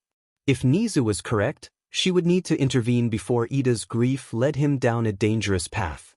Throughout the school day, Izuku lingered near Ida whenever possible. She attempted to engage him during breaks and after class, but he consistently responded with indifference, insisting he was fine or walking away in silence. Her heightened senses picked up on the tension in his breath and the quickened pace of his footsteps, revealing that he was anything but fine. It felt as though a wall had been built between them, and her efforts to reach him only seemed to bounce off. By sunset, the weight of her perceived failure pressed heavily on her shoulders. In Nizu's warm and quiet office, she slumped forward, resting her head on the desk. She expressed her frustration, feeling unable to penetrate the walls of grief surrounding Ida. 𝗀𝗡 reassured her that she was not failing but rather learning just how thick those walls could be. Izuku groaned softly, questioning how she could help if Ida refused to talk to her. 𝗀𝗡 suggested that she should not confine her efforts to the office but instead accompany him wherever he went, even if he wouldn't acknowledge her presence. He explained that Ida would soon leave for his hero internship, and if she accompanied him as a guest, she would have more opportunities to observe and support him. Izuku hesitated, concerned about her status as a teacher and whether she would be allowed to join. 𝗀𝗡 chuckled, reminding her that as a teacher of her own class, she had the authority to maneuver within the system. His confident demeanor sparked a glimmer of hope within her. With a mix of reluctance and determination, Izuku accepted the plan, realizing the importance of her role. As she rose from her chair, resolve steadying her, 𝗀𝗡 poured himself another cup of tea, expressing hope that Ida's shadow would not consume him entirely. Leaving the office, Izuku felt a shift within her. For the first time in days, she carried not just the weight of failure but the spark of a new opportunity. She was determined to ensure that Tenya Ida would not fall. The following days passed in a blur of preparation across U. Class 1A finalized their agency choices, and the campus buzzed with talk of pro-heroes, the excitement of internships hanging thick in the air. In a quiet room filled with beanbags, board games, and soft music, Izuku Midoriya had something important to share. Her students gathered around, their chatter filling the space. Some asked about the sports festival, while others wanted to hear her hum another melody. When Izuku raised her claw slightly for silence, the room quieted. She began softly, her closed eyes sweeping across the room, her other senses taking in their expectant heartbeats. She informed them that for the next week, or possibly shorter, she would not be present. The words landed heavily, and her students exchanged surprised glances. Izuku reassured them that the room would remain open. They could still come in before class, play games, and talk with each other, but she asked them to keep it clean. As her tail curled slightly against the floor, she instructed them to head to their classrooms when the first bell rang. They nodded slowly, murmuring their agreement. For a moment, silence lingered. Then, one of her most sensitive students, a smaller girl with trembling hands and downcast eyes, stood up. She walked straight to Izuku's side and wrapped her arms around her waist, her voice soft yet heartfelt. She expressed her longing for Izuku to return soon, mentioning how her songs made the mornings feel safe. Izuku froze for a moment, her chest tightening, but then she gently returned the hug, promising she would be back and wouldn't be gone for long. When the bell rang, sharp and clear, the students gathered their things, waving to her as they filed out, smiles and soft goodbyes filling the room. Izuku stood at the door, her tail swaying, returning each farewell with a nod or faint grin. Soon, the room was empty, and for the first time since she had taken it over, the sanctuary felt too quiet. Izuku sank back into her oversized beanbag, her claws drumming softly against the fabric.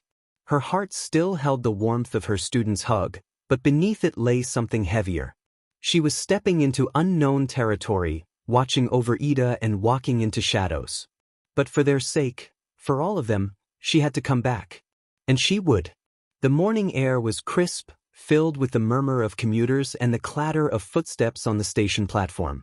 Class 1A had gathered in a loose cluster, each student holding their travel bags and buzzing with anticipation for their internships. The roar of incoming trains mixed with present mix booming voice somewhere in the distance, hyping another group of kids about to head out. Izuku lingered a little apart from the main crowd, her height and coiled tail making her stand out no matter how quietly she tried to move.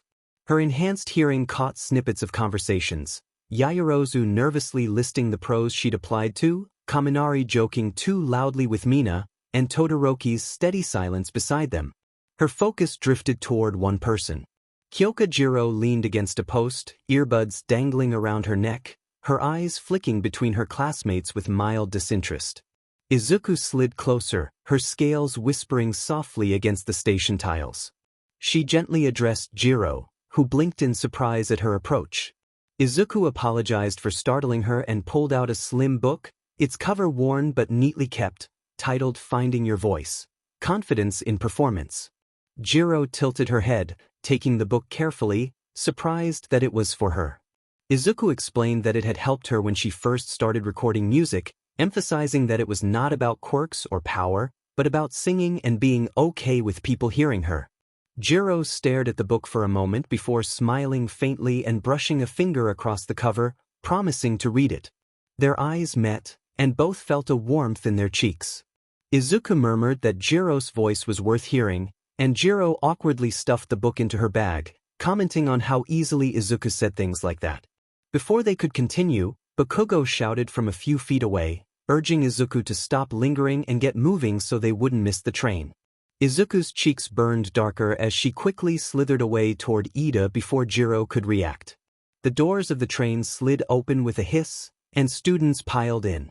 Izuku ducked her head beneath the doorway, her massive form drawing curious glances from strangers, and coiled into a seat beside Tenya Ida. He adjusted his glasses, his posture as stiff as ever. They exchanged morning greetings, and as the train lurched forward, the hum of the tracks filled the silence between them. Izuku sensed Ida's elevated heartbeat and the way his breaths became shorter whenever conversation drifted near his brother. Hesitating, she asked if he was nervous about the internship. Ida's jaw tightened as he insisted he was focused, nothing more. Izuku pressed gently, sensing his discomfort. His hands clenched around his knees as he reiterated that he was fine. Frustration tugged at Izuku's chest as she heard his pulse, sharp, fast, uneven. It was clear he was not fine. Her own heart thudded softly against her ribs, almost like an instrument being strummed. Shaking her head to clear her thoughts, she focused on the train rattling on, carrying them toward a destination heavier than any of them yet realized. The platform was nearly empty that morning, unlike the chaotic rush hours Izuku usually avoided. This was a later train meant for regular students heading out to their internships, which meant Izuku couldn't slip by unnoticed. She coiled on the platform, her tail tucked close, shoulders hunched slightly as if that would make her smaller.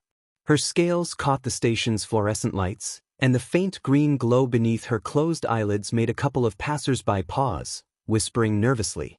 At her side stood Tenya Ida, his posture stiff, bag clasped in both hands. He ignored the stares, his gaze fixed straight ahead. When the train screeched to a stop, Izuku ducked her head beneath the frame to step inside. Conversations died almost instantly as every pair of civilian eyes locked onto her, taking in her black scales, towering frame, and the faint glow she couldn't quite hide. Whispers circulated about her being a villain, but another voice pointed out the U crest on her bag, confirming she must be one of theirs. Izuku's chest tightened as she coiled into the far corner seat, her tail wrapping neatly to take up as little space as possible. Her head lowered, and her voice was quiet as she expressed her discomfort with the way others looked at her. Ida sat beside her, adjusting his glasses with deliberate calmness. He advised her not to concern herself with their ignorance, explaining that their assumptions stemmed from fear rather than truth. She let out a faint, bitter laugh, remarking that it was easy for him to say since he didn't glow. For a while, the train rocked in silence, the buzz of murmurs echoing from other passengers. Finally, Izuku leaned forward, resting her claws against her knees and hesitantly addressing Ida. He acknowledged her with a polite but clipped response. She noted that he had been different since the festival, to which he quickly insisted he was focused. Izuku tilted her head, sensing the sharp rhythm of his pulse and observing that his focus felt angry, as if he were trying to hold his breath underwater. His hands clenched tighter around his knees as he dismissed her observation, but Izuku gently insisted she was not mistaken. The tension stretched between them, and Ida's glasses glinted as he turned his head slightly, lowering his voice. He asked if she could sense it that clearly, and she admitted she could hear his heartbeat, which quickened whenever someone mentioned his brother, causing her pain to listen. He stiffened, and for a moment, it seemed he might stand and walk away, but instead, he sat frozen, trembling slightly. He finally muttered for her to stop listening, which tightened Izuku's chest. She wanted to reach out and comfort him but held back, leaning back instead and stating firmly yet kindly that she couldn't stop listening when it was so loud. As the train slowed at another stop, a few civilians scrambled off quickly, as if her presence had been suffocating. Izuku ignored them, though her claws dug a little deeper into her palm. She reassured Ida that he didn't have to tell her anything, but she would be there for him, even if he continued to shut her out. Ida exhaled slowly, his shoulders rigid, and asked why she would do that. Izuku turned her head toward him, her eyelids still closed but her expression steady, explaining that someone needed to be there for him. The train lurched forward again, and neither spoke for the rest of the ride, but something had shifted between them. Fragile, strained, but real. When the train doors parted with a hiss, Izuku ducked under the frame and slithered out first, her tail coiling behind her. Ida followed, holding his bag tightly to his chest. A hush swept over the platform as people stared. Some whispered about her appearance, while others noted she was with a student. Izuku kept her eyelids closed and her head low, reminding herself not to open her eyes and tucking her tail tighter to take up less space. Ida stepped half in front of her, announcing that they were not a spectacle and asking the crowd to clear a path. Despite his words, phones were lifted to capture the moment. A new voice cut through the noise, bright and authoritative, reminding everyone of proper etiquette on the yellow line and urging them to keep moving. A lean hero in a light blue and white suit jogged down the stairs, his finned helmet reflecting the fluorescent lights, and raised his yellow-gloved hands in a friendly stop sign. Manuel introduced himself and guided them away from the crowd, assuring them that they were safe. As they moved through the gates, a large city van idled at the curb, its side door already open. Manuel gestured for them to watch their hair as they entered, catching himself and smiling. Izuku slid in, her tail spiraling neatly into the open space, and Ida climbed in after her, buckling his seatbelt. Manuel shut the door and took the driver's seat, pulling away from the platform. As they drove, Manuel expressed appreciation for their patience back there, noting that crowds meant well until they didn't. Izuku thanked him for the rescue, and he explained the agency's policy of keeping the city flowing and people kind. He checked in with Ida, confirming his intern status and outlining the rules of the team, emphasizing that they would not engage in grandstanding or spread rumors. As they arrived at their destination, Manuel led Ida down a side hall first, showing him to the intern room, which was modest but functional. After Ida stepped inside, Manuel turned to Izuku and tapped a key fob against an industrial lock at the end of the corridor. The door opened to reveal a spacious room designed for her needs, complete with a deep platform bed, an extra-wide chair, and a custom work table. Manuel explained that Principal Nizu had ensured she wouldn't be stuck in a broom closet. Izuku stepped inside, her fingertips grazing the edge of the desk as she took in the space. Manuel shyly admitted he was a fan of her music and had requested audio gear for her use. He introduced her to 2 city drones, legally cleared for patrol zones, and explained how they could be used for both monitoring and composing. Izuku didn't need to be on the sidewalk to work. She looked at Manuel for a moment before acting on impulse, embracing him in a hug that lifted his feet slightly off the ground. He gasped for air, expressing his appreciation while she quickly set him down, apologizing profusely. Manuel laughed, catching his breath, and told her it was worth it, the best hazard pay he had received. He gestured for her to settle in, mentioning that Nizu had asked him to say to make herself at home. He would take Ida out for the first loop and told her to ping him if she needed anything. Izuku bowed again, expressing her gratitude. He pointed to a wall intercom, explaining the different channels. Channel 3 would ring his earpiece, Channel 1 was for the front desk, and Channel 2 was for tea, which he jokingly noted was his favorite channel. Izuku smiled, sharing that it was hers too. Manuel stepped back into the hall, welcoming her to Hosu and expressing his gladness that she was there. The large door closed gently behind him. Izuku settled into the extra-wide chair, her tail coiling into the space left for it. She ran her claws along the edge of the desk, finding the power button by touch, and listened as the computer hummed to life. The login chime rang, and the audio interface LEDs blinked steadily. Her fingers moved instinctively. Eyefestation Creator Studio, new upload. She pulled up a loop she had been shaping on the train, with hollow drums mimicking passing wheels and a rising synth that felt like a city catching its breath. She opened the camera input, turned off the video, and left only the logo, the green. Sigil pulsing slowly. She hit record, her voice low and the image dark except for the logo. She took a breath, allowing the quiet to linger for a moment before continuing.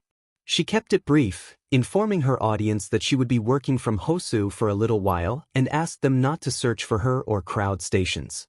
If they happened to hear music in a street they were already on, she encouraged them to smile and keep walking, reminding them to be kind to each other. She added a warmer note for the locals, expressing her appreciation for their appealing city.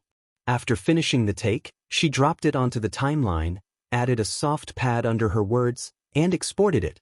The progress bar blinked twice before disappearing, and a moment later, numbers began to roll in rapidly. Views climbed from 3,912 to over 12,000, with comments flooding in so quickly that the scroll bar appeared broken. Izuku scrolled through the comments, letting them wash over her like ocean foam, appreciating the welcoming messages from her viewers. She felt her heart steady, matching the little metronome blinking in the corner of her screen. She typed a pinned comment, thanking the people of Hosu for their welcome and reminding them to be respectful of her privacy while she worked on her music. After saving her comment, she leaned back in her chair, taking in the soft bed and the useful drones around her. For once, she wouldn't have to choose between safety and sound. She thumbed the intercom, shyly requesting tea. A cheerful voice from the kitchen responded that it was coming right up. Izuku smiled, closing her eyes as she let the distant rhythm of Hosu seep through the padded walls, the honk of a scooter, the chatter of a crosswalk, the murmured life of a city she hoped to capture in song. Manuel's voice crackled through the desk intercom, confirming that they were ready to roll from the agency. Izuku tapped the button, letting him know she could hear him. He asked if Drone 1 was ready, and she quickly prepared the flight case, launching the little craft into the bright morning sky of Hosu. As Drone 1 took off, she followed its GPS, greeted by Ida's clear voice wishing her a good morning. Manuel chuckled, reminding them that cities have a tempo that should be found rather than forced. Izuku smiled and almost instinctively began to hum the opening bars of her most famous track, the melody riding on the drone's tiny speaker, blending with the street noise. A passerby looked up as Drone 1 skimmed overhead, surprised to hear music from an agency drone. Another person shaded their eyes, recognizing the sound as Eyefestation. Manuel reassured them that the drone was legal and geofenced, with calming audio privileges for crowd control, reminding Izuku not to abuse it. She promised to behave, letting the hum settle into the background. As they moved to their first stop, Manuel announced a malfunctioning walk signal at 5th and Kanzaki. Drone 1 descended and stabilized, showing two groups of pedestrians facing off at the curb while the dead traffic light blinked erratically. Manuel stepped into the street, instructing Ida on how to communicate with the crowd, emphasizing eye contact over shouting. He addressed the nearest group, thanking them for their patience and encouraging them to move. The crowd responded with laughter, and Ida mirrored his stance, raising his arm to direct traffic. Manuel praised Ida's pitch, advising him to soften his tone. Izuku took notes, humming the chorus under her breath as a child waved at the drone, calling it a little helicopter. The drone dipped in acknowledgement, and a teenager pointed out that Eyefestation was in Hosu. An older shopkeeper complimented the music, making Izuku blush, grateful that no camera could capture her reaction. She toggled the drone's LED to display a simple message: be kind. Stay behind the line. Thank you. Manuel noticed the message and chuckled, telling her to keep it. Within moments, the corner moved like a well-rehearsed dance, traffic flowing smoothly. Manuel snapped his fingers, declaring they were clear and praising the team for their good work. Ida bowed to the crowd, thanking them for their cooperation, and someone clapped, while another remarked on Yu's presence in the city. As they moved on to the next call, Manuel jogged ahead, announcing a lost child reported near the flower stalls. Izuku offered to get eyes on the situation first, guiding Drone 1 toward the narrow lane filled with vibrant market awnings and the scent of soil and tea. A small voice broke through her headphones, hiccuping sobs, prompting her to focus on the task at hand. Manuel guided the little girl, telling her to look 15 meters ahead for her mother, who wore a pink raincoat near the chrysanthemums. As he approached, he knelt down and complimented her raincoat. The girl wiped her eyes and expressed her distress about not being able to find her mother. Manuel reassured her that they would help her find her mom. He nodded toward Ida, who also knelt to speak with the child, letting her know she was safe and asking for her name. The girl sniffled and introduced herself as Hana. Izuku, through the drone speaker, gently repeated her name, rapping it in a soothing tone. Hana's eyes widened as she realized the drone knew her name, and Manuel smiled, calling the drone a friend. He then addressed the crowd, asking if anyone was missing a brave hero named Hana. Moments later, a woman rushed in from the far side of the market, calling out for her daughter. Hana joyfully ran into her mother's arms, prompting a collective sigh of relief from the crowd.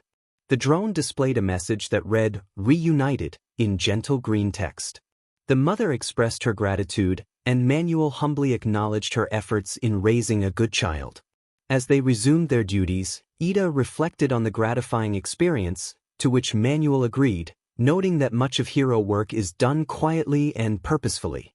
Izuku took notes, emphasizing the importance of kneeling to a child's eye level, using names to calm fears, and the power of tone in communication. Meanwhile, two teenagers observed the drone, one of them hesitant to chase after it, recalling the instruction not to. Izuku smiled at their interaction. Later, Manuel received a dispatch about an elderly gentleman who had fainted outside the post office. As they approached, they found the man leaning against a postbox while two commuters fanned him with envelopes. Manuel jogged over, with Ida matching his pace, and quickly assessed the situation. He confirmed the man was conscious but likely suffering from heat stress. Manuel instructed Ida to offer water and move the man to the shade, while he requested a gentle breeze from the drone to help cool him down. Izuku adjusted the drone's rotor speed to create a soft downdraft, providing a comforting presence. She encouraged the man to take small sips of water, which he gratefully accepted as his color began to return. Manuel reassured him that the city was looking out for him and handed him a cold bottle, advising against trying to prove his strength by drinking too quickly. A nearby college student expressed appreciation for the drone's soothing song, and Izuku shyly acknowledged it. As they helped the gentleman to a bench, Manuel pointed out the difference between shouting and having a calming presence, which Ida understood and agreed with. Back at the agency, Manuel emphasized the importance of documenting every incident, as patterns matter in hero. Ida took the task seriously, lifting his pen with determination. Manuel encouraged Izuku to share her notes, praising her attention to detail and listening skills. Ida was pleasantly surprised by the precision of her notes, and Manuel reminded them both that following instructions is essential until they can create their own. A receptionist informed Manuel that the front desk had received calls asking if the singing drone could attend the afternoon street fair. Manuel chuckled and playfully warned Izuku not to let the fair overwhelm her, to which she promised to keep her humming in check. As the afternoon progressed, they headed back out, with Izuku launching Drone 2 ahead while Drone 1 recharged. The sun cast a warm glow on the sidewalks, where a busker played a tune that harmonized with the gentle hum of the drone. While navigating various situations, including a WhatIf truck blocking a hydrant and a cyclist nearly causing an accident, Izuku observed Ida becoming more relaxed and kind in his interactions. He began thanking people for their cooperation, which inspired Izuku to continue taking notes and humming her melody, maintaining a steady rhythm with the city around her. By twilight, the neighborhood fair transformed the boulevard into a vibrant display of lights and food stalls. Manuel set up a booth for Eyefestation, complete with a welcoming sign and guidelines for visitors. He expertly managed the flow of people, while Ida provided reminders and maintained a respectful demeanor. Inside the booth, Izuku prepared herself, tapping into the crowd's energy before addressing them through the drone. She warmly thanked them for their patience and engagement, eliciting laughter and excitement from the queue. A little boy at the front curiously asked if she was a real person, to which Izuku affirmed her existence, feeling a sense of connection with the community. A teen in a band T exclaimed with excitement about being in Hosu. She confirmed her presence but mentioned she was working, not performing, and asked everyone to enjoy the fair instead. Manuel gestured to the crowd, assuring them they would bring her to them without the need for foot traces through food stalls. A woman in a shop apron expressed gratitude, stating that the singing drone had helped reunite a child at the market that morning. Izuku thanked her for looking after one another and praised both Hana and the woman for their bravery. The waveform moved gently as Izuku let out a soft hum, a familiar melody that resonated with the crowd. The sound blended with the lantern light, and soon, 3 children began to hum along, followed by a father and others who had initially claimed to be too cool for this. Manuel smiled, noting the flow of the moment. He nodded toward a nervous teen holding a guitar case, who hesitantly asked if they could collaborate. Izuku encouraged him to open his case, and after a moment of fumbling, the teen lifted out his guitar. Izuku sent a clear pitch through Drone 2's speaker, which the teen matched. As they played together, other buskers joined in, and the plaza transformed into a lively scene, with toddlers dancing joyfully. Izuku complimented the teen on his steady hands, causing him to blush with gratitude. A young woman stepped forward, holding her phone but keeping it pointed down. She shared that Izuku's song, Unseen Storm, had helped her through a tough time, expressing her relief at seeing him safe. Izuku responded with warmth, encouraging her to enjoy something sweet and laugh loudly. A man in office attire asked if Eyefestation was Izuku's real name. Manuel interjected, explaining that names were just for forms and taxes, and the music was what mattered. The man nodded, understanding. A middle schooler then asked why Izuku kept his eyes closed. He explained that his quirk was intense and that closing his eyes helped keep people safe. The child was fascinated, asking if his eyes glowed, to which Izuku replied that they sometimes did, but the best way to enjoy music was with one's ears. Ida, observing the crowd, reminded a pair of teens not to circle behind the canopy, and they complied. A university student inquired about requests, and Izuku playfully responded that he would always take requests for the fair, asking for a feeling rather than a specific song. The student suggested a late summer vibe, and Izuku created a playful synth line that the busker turned into something bright, prompting applause from the crowd. A vendor offered half price for dancers, adding to the festive atmosphere. As the questions continued, the crowd engaged with Izuku, asking about his experiences and thoughts. A little boy asked if sharks could be heroes, and Izuku warmly encouraged him, saying they could try, just like he could aspire to be a crossing guard, which earned cheers from the crowd.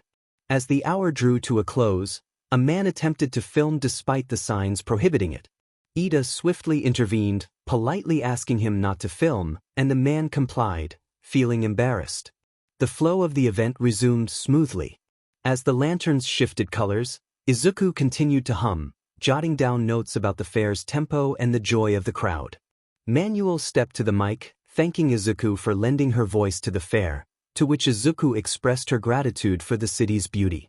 The drones rose and drifted back toward the agency, signaling the end of the event as people waved.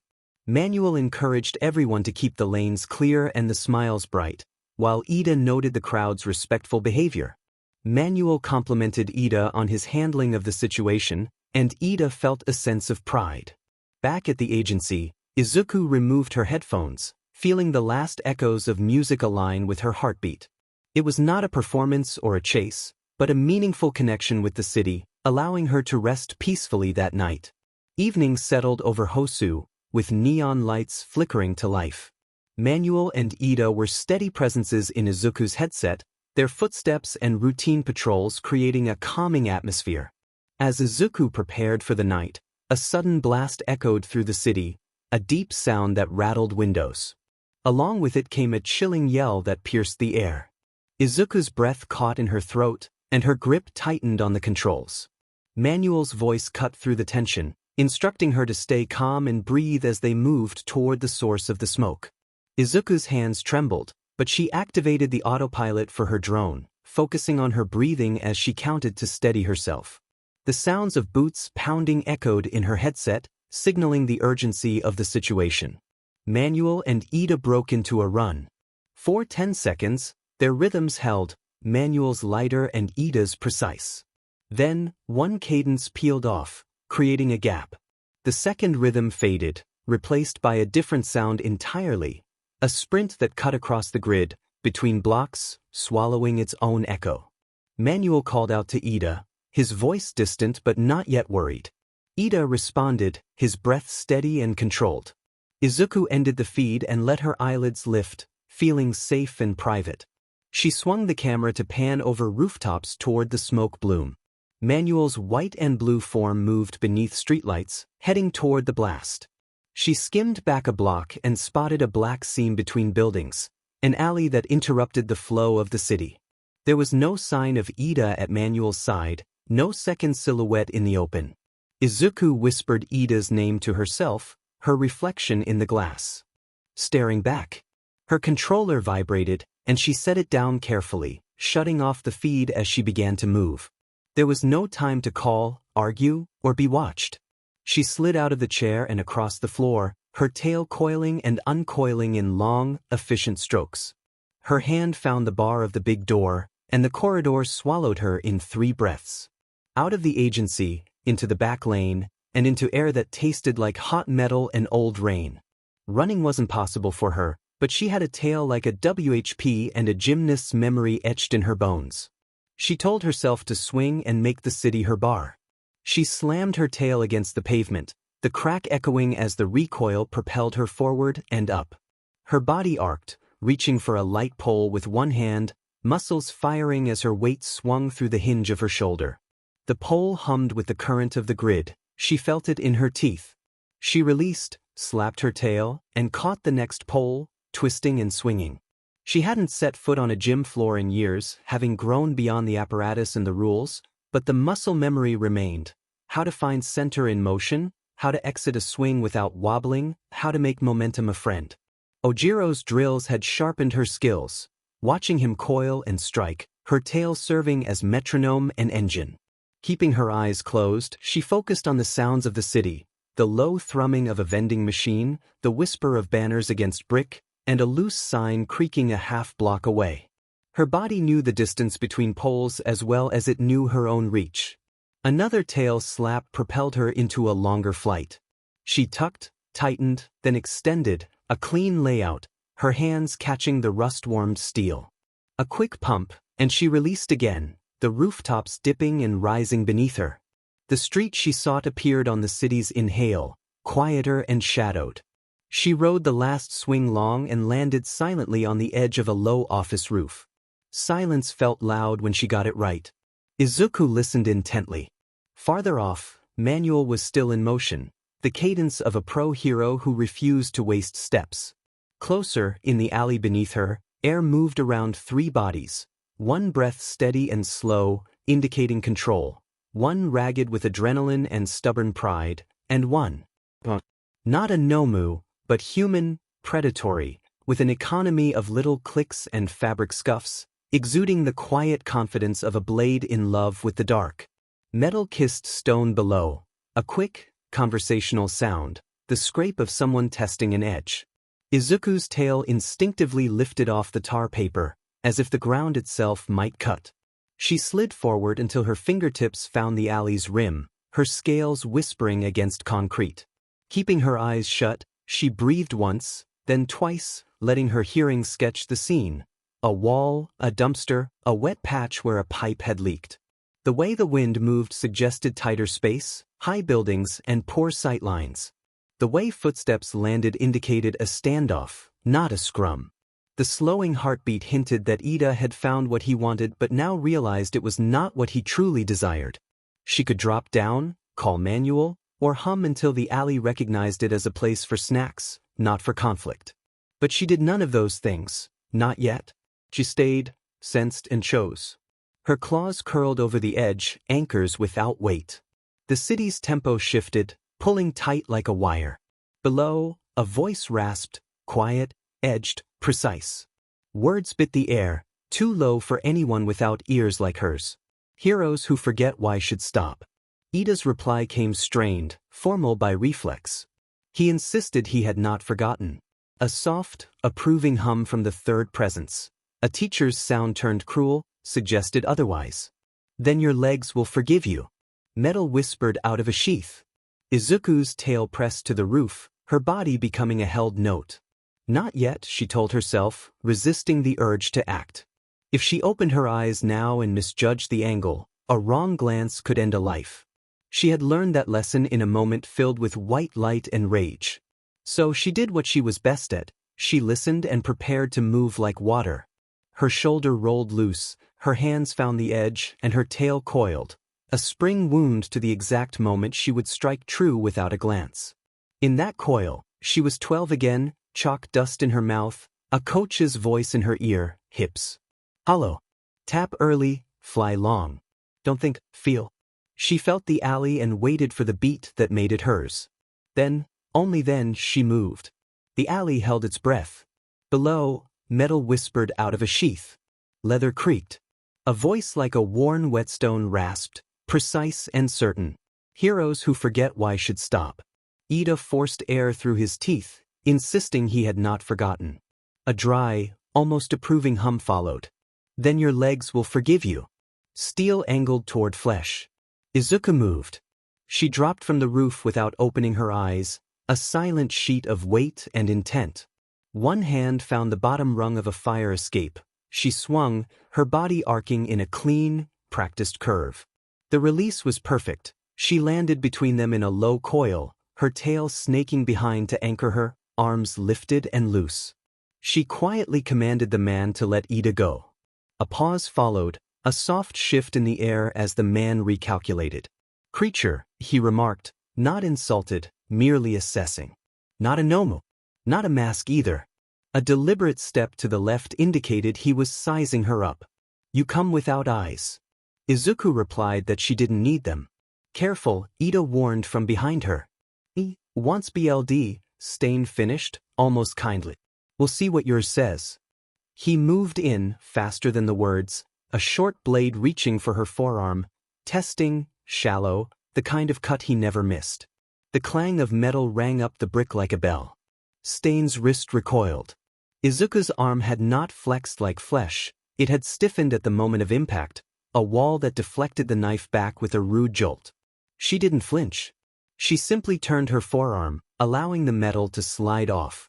Stain said nothing. The next attack came lower, a feint at her tail followed by a slash for her ribs. Clang! Clang! Her arms snapped into action, parrying with precise angles, every movement calculated and efficient. No wasted energy, just perfect timing. Stain observed her with a hint of admiration, noting her unique approach. He commented on her strength, intrigued by her abilities. She sensed his presence in the alley, the way the sounds shifted around him. Izuku instructed her to back away, keeping her arms raised and ready. She stood firm, insisting he walk away. Stain chuckled darkly, dismissing the idea of leaving a so-called hero behind.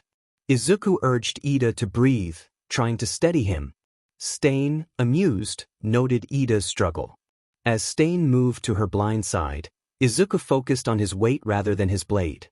She matched his movements, deflecting his knife aimed at her wrist with a hardened forearm.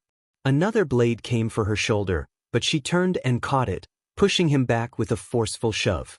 Stain took a step back, reassessing her. He questioned her resilience, wondering if her arms were the only part of her that could withstand his attacks. Izuku confirmed that she was not easily broken. Stain remarked on the difference between murder and culling, asserting that true heroes save others rather than act out of vengeance. Izuku countered, expressing that everyone deserves a chance to heal.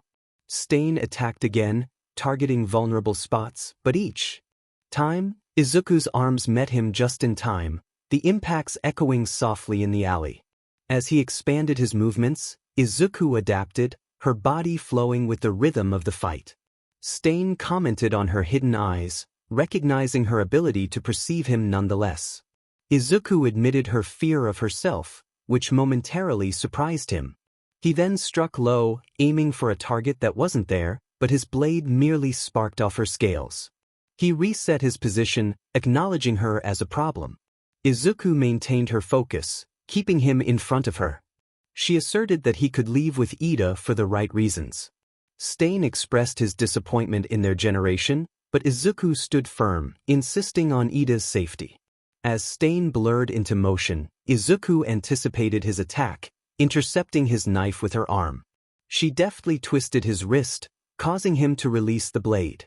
Her tail struck swiftly, knocking the knife from his grasp and sending it clattering away.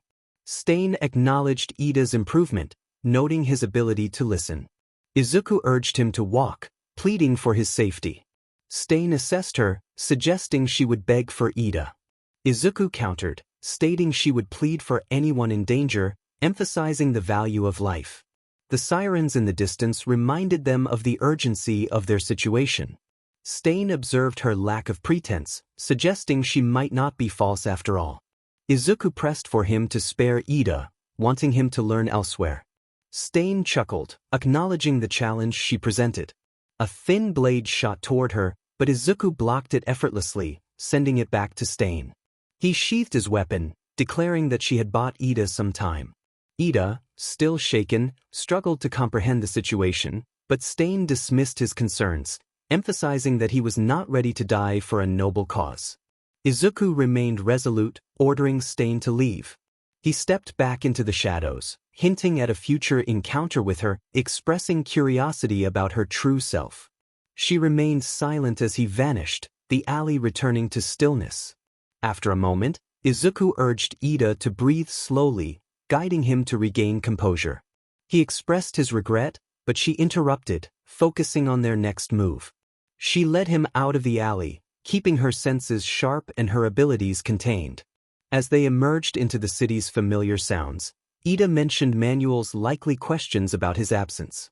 Izuku assured him she would cover for him, framing it as a necessary adjustment. He thanked her for not allowing him to become the wrong kind of hero, and she encouraged him to keep moving. They blended into the city's rhythm, making their way back. The hospital loomed ahead, its sterile scent filling the air. Izuku waited outside an exam room, her tail tucked close as she listened to the doctor inside. The medical professional calmly explained Ida's injury, noting the temporary nerve conduction block but reassuring him that his bones were intact.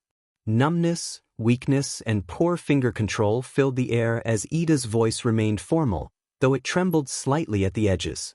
He asked how long recovery would take, to which the doctor replied it would be days to weeks. She instructed him to rest, immobilize his arm, and engage in physical therapy. He could walk and breathe hero ethics, but sparring was off-limits until she cleared him. Cheating would only make things worse, and Ida vowed he wouldn't. Manuel stood near the sink, his suit scuffed from smoke, with his helmet tucked under one arm.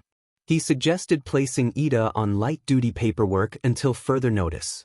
The doctor agreed and turned back to Ida, asking him to move his fingers. Ida tried, but his hand twitched, with his ring and pinky fingers lagging behind. He swallowed hard. The doctor reassured him that feelings would return, though they might come as pins and needles or a dull heat. She advised him not to panic or push himself and to use ice for 10 minutes at a time. Ida acknowledged her instructions. As the curtain whispered, Manuel stepped out and found Izuku in the hall, leaning against the wall. He murmured that Ida would be okay, and Izuku nodded in response. Manuel noticed the faint gray bruising on her forearms, remnants of hard impacts. He asked if she was all right, and she admitted her arms ached but would be fine. Manuel exhaled through his nose, preparing to delve into a topic he didn't enjoy. He lowered his voice and asked her to recount what happened on their way to the fire. Izuku kept her gaze downward as she explained that they took a side street, with Ida moving slightly ahead. A knife had come from the dark, and he raised his arm to block it. They retreated and went straight to the fire. Manuel observed her expression carefully, noting her determination. He confirmed there were no detours, and she affirmed it. After a long pause, he nodded, deciding they would file the report that way. The curtain rustled as Ida stepped out, his forearm braced and wrapped, fingers resting loosely. He bowed to the doctor, thanking her for her time. She reminded him not to lift anything heavier than his pride, including his ego. Ida flushed and acknowledged her. Manuel straightened, stating they would get Ida back to the agency for light duty. Ida turned to Izuku and bowed again, this time lower, expressing his gratitude for her support. She wanted to mention what almost happened, but instead, she suggested they have tea later and make a plan for the week. He agreed. Manuel clapped his hand on Ida's good shoulder, encouraging him as they prepared to leave. Izuku followed silently, allowing the hospital to swallow their footsteps. Back at the agency, paperwork piled up like rain. Manuel dictated while Ida filled out forms with his good hand, maintaining neatness even while one-handed.